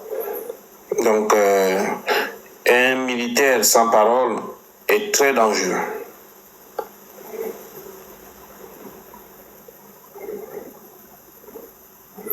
Maintenant, un militaire sans parole est très dangereux. Nous allons écouter parce que c'est cela qui nous retient ici. Écoutez Madame Gbagbo qui parle d'Origi. La France n'est pas bonne conseillère en Afrique. Ni aujourd'hui, ni hier. On a accédé au pouvoir et on a constaté un certain nombre de faits et qui, justement, motivent le maintien dans le combat. Nos dirigeants sont soumis à cette pression-là que nous ignorions. Et que la réalité, c'est ça quand on parle de France Afrique. C'est une réalité. C'est une réalité. C'est une réalité. Et quand vous découvrez ça, vous êtes étonné. Mais vous êtes dans la contrainte. Je vous donne un autre exemple. Pendant longtemps, ici, là, dans nos pays de l'Afrique francophone, même l'ordre du jour du Conseil des ministres, il fallait le soumettre à la France. Et c'est la France, c'est le gouvernement français qui vous dit, dans votre ordre du jour, traitez cette question, ne traitez pas telle question. Et si vous traitez telle question, traitez cette question-là dans ce sens. Et les chefs d'État africains ont exécuté ça pendant des années. Et ceux qui ont refusé d'exécuter ça, soit ils ont été tués rapidement. On va écouter. Là, c'était tout autre chose. On va écouter. Non, mais c'est pas ça. On va écouter quelque chose. Oh, mais où est-ce que j'ai mis ça en fait? Il y avait un audio de quelqu'un qui parlait. On va écouter. Alors. Oh, j'ai tout mis, non?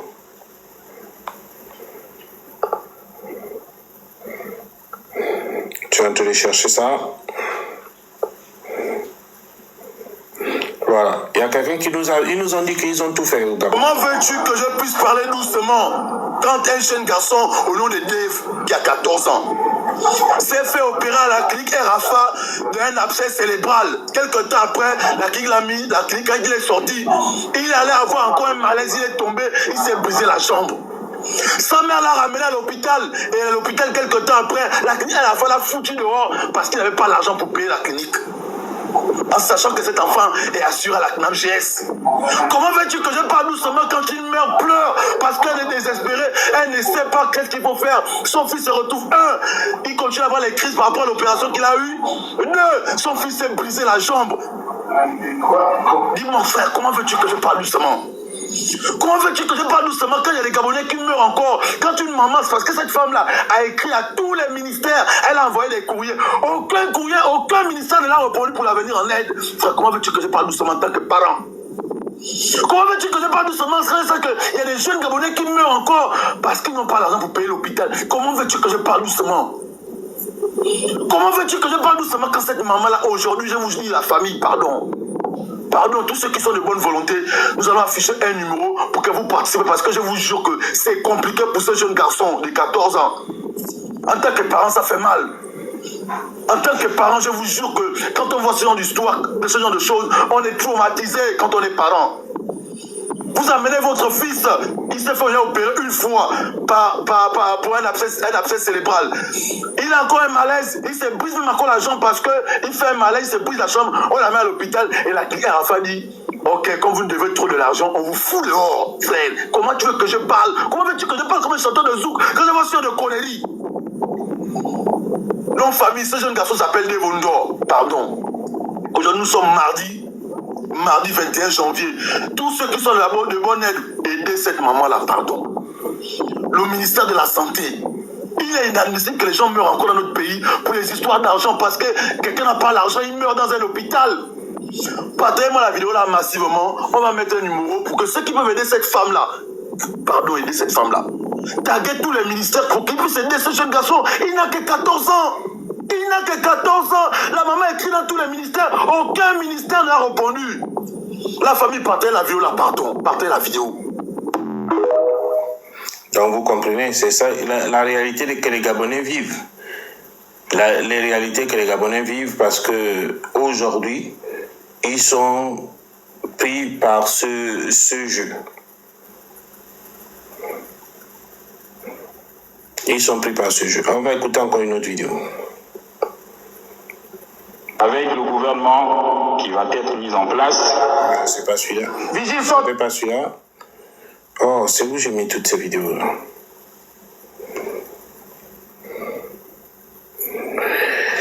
Ah, c'est dur ce Gabon, mais on veut nous amener vers l'élection présidentielle. Donc du coup, on va assumer cette élection.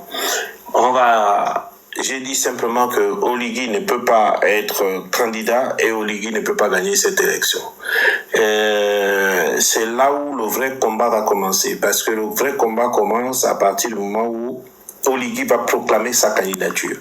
Nous allons nous mettre, et j'ai obtenu une information selon laquelle Oligui va suspendre la campagne en France, parce qu'il sait qu'en France c'est mort. Il le sait. Il sait qu'en France, c'est mort pour lui. Donc, il va suspendre la campagne en France. Nous allons lui montrer dans quelque temps, je ne vais pas étaler le programme que nous avons entrepris. Et donc, nous allons lui montrer dans quelque temps que la diaspora, ce n'est pas ce qu'il a pensé. Et que la diaspora n'est pas morte. Donc nous allons envoyer un signal et il va le comprendre. Je ne peux pas décliner la manière avec laquelle nous allons envoyer le signal. Je vous le dis simplement que nous allons envoyer un signal et il va le comprendre. Et je peux déjà vous dire qu'il a déjà perdu la France. Ça, c'est même pas discuté. Qu'il mette de l'argent ou pas, il va gaspiller son argent pour rien. Il a déjà perdu la France. Nous allons nous battre à ceux qui ne soient pas élus, en France. Peut-être qu'il le fera au Gabon où il va tripatouiller. Voilà quelqu'un qui annonce une élection présidentielle et juste derrière, qu'est-ce qu'il va faire? Il va d'abord, la première chose qu'Oligui a fait, il l'a fait minutieusement grâce à ses conseillers d'ailleurs, c'est de tripatouiller la Constitution. Dans la Constitution, il élimine ses adversaires politiques. Donc, il amène notamment l'âge de l'élection présidentielle à 70 ans. En éliminant de facto Maganga Moussavou qui a 71 ans et Ondosa qui, je pense aussi, a le même âge et beaucoup d'autres. Donc, Oligui pense éliminer certains. Quand on voit qu'au Cameroun, à côté, Paul Biya va faire un énième mandat à 84 ans et que Obiangema a plus que cet âge, plus tous les autres présidents à côté ont plus que cet âge. Mais c'est quand même étonnant qu'Oligui ramène l'âge pour se présenter à la présidentielle à 70 ans. Il élimine de facto certains de ses adversaires politiques. Je pense qu'il faisait allusion à Maganga Moussavou et Albert Ondosa. Deuxièmement, et bien d'autres aussi. Et deuxièmement, Oligui est parti modifier la loi électorale, le code électoral, je pense, pour éliminer encore certains de ses adversaires. Donc, il a commencé petit à petit. Il a commencé par la charte de la transition pour éliminer ses adversaires, la constitution, la loi, le code électoral, et petit à petit, il ne fait qu'éliminer ses adversaires. Mais il pense que le boulevard lui est offert. C'est une erreur parce que il faut pas penser. J'ai toujours dit que dans nos cimetières, on va rencontrer des personnes qui se croyaient indispensables. Et ces personnes sont couchées dans les cimetières. Oligui ne sait pas ce que lui prépare l'opposition. Nous sommes partis pour une élection contestée parce que juste après le Conseil des ministres, après avoir adopté, parce que je tiens à vous le dire, l'élection présidentielle ne va durer que 15 jours. La campagne électorale va durer 15 jours. Donc il va nous la faire comme le référendum. Et ensuite, on va aller au vote. La campagne électorale durera en tout et pour tout 15 jours. Ça, je vous le dis. Ensuite, on va au vote. En allant au vote, 15 jours, 3 semaines, je crois, quelque chose comme ça. Donc, en allant au vote, lui croit tout de suite capitaliser. Mais sauf qu'il sait très mal connaître les Gabonais. Parce qu'aujourd'hui, les Gabonais ne sont pas satisfaits. Ils ne mangent pas les 3 repas par jour. Ils n'arrivent même pas à manger. Même quand tu achètes les Jordan pour remettre à tes partisans, est-ce qu'on porte les Jordan quand on n'a pas mangé? Ces chaussures-là, les gens vont les vendre. Il faut s'y attendre. Oligui pense gagner l'élection présidentielle. Derrière, il est parti nommer, puisque les élections sont organisées par le ministère de l'Intérieur. Il est allé nommer les préfets, les gouverneurs,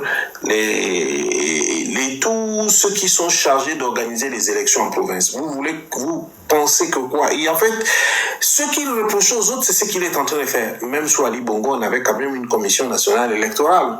Mais là, la première chose, c'est qu'il amène l'élection à l'organisation de l'élection au ministère de l'Intérieur et il va nommer tous ceux qui sont chargés d'organiser l'élection. En les nommant, il croit gagner l'élection. Mais je vous dis que nous sommes partis pour une crise post-électorale. Et nous sommes même encore partis pour des crimes après. Parce qu'il faut vous y attendre. Là, nous avons une élection présidentielle qui va se poser.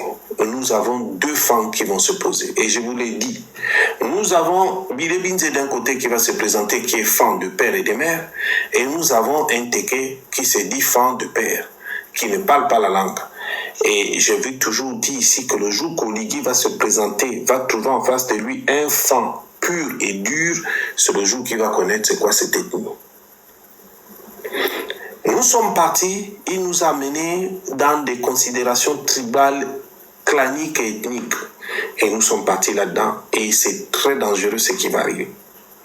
Parce que je vous dis déjà, Oligui ne peut pas gagner une élection présidentielle. Il n'a rien fait pour le Gabon et il ne fera rien pour le Gabon. Il ne pourra pas gagner une élection présidentielle. Quelqu'un qui depuis 16 mois, n'arrive même pas à donner une seule interview, une seule. On ne sait pas où il va, on ne sait pas ce qu'il fait. C'est du tâtonnage. Il va là-bas, il fait ça, il détricote, il fait ceci, il fait cela. Nous sommes partis pour une élection qui va beaucoup durer. Et je pense que il y aura beaucoup de choses à dire. Il faut vous attendre, et ça je vous le dis, à une crise post-électorale. Il faut vous attendre à des morts. Il faut vous attendre à ce que les canons crépitent, parce qu'Oligui ne va pas accepter d'être battu. Je vous annonce déjà qu'il sera battu à l'élection présidentielle. Ce n'est pas une fiction. Parce que quand je regarde les Gabonais, je connais, ça fait longtemps que je parle avec les Gabonais. Ça fait longtemps que je connais les Gabonais. Et je vous dis, beaucoup qui font semblant de dire qu'ils voteront Oligui ne voteront pas pour lui. Oligui compte certainement sur le Haut-Ogooué et le Wellington. Mais qu'a-t-il fait pour ces provinces? Rien du tout. Qu'a-t-il changé pour le quotidien des gens dans ces provinces? Rien du tout. Il faut s'attendre sincèrement à ce que nous allons vers une crise post-électorale profonde. Et je demande à mes frères du Haut-Ogooué, s'ils m'écoutent ce soir, qu'ils sont en train de perdre le pouvoir. Oligui n'est pas le candidat pour la province du Haut-Ogooué. Et je le dis, d'autant plus que certains vont me prendre un peu farfelu, mais je vous dis que nous sommes partis pour une crise post-électorale. Déjà le calendrier, même Ali Bongo avait pris le soin d'organiser l'élection pendant que les enfants sont en vacances. Toi, tu vas organiser une élection pendant que les enfants sont là.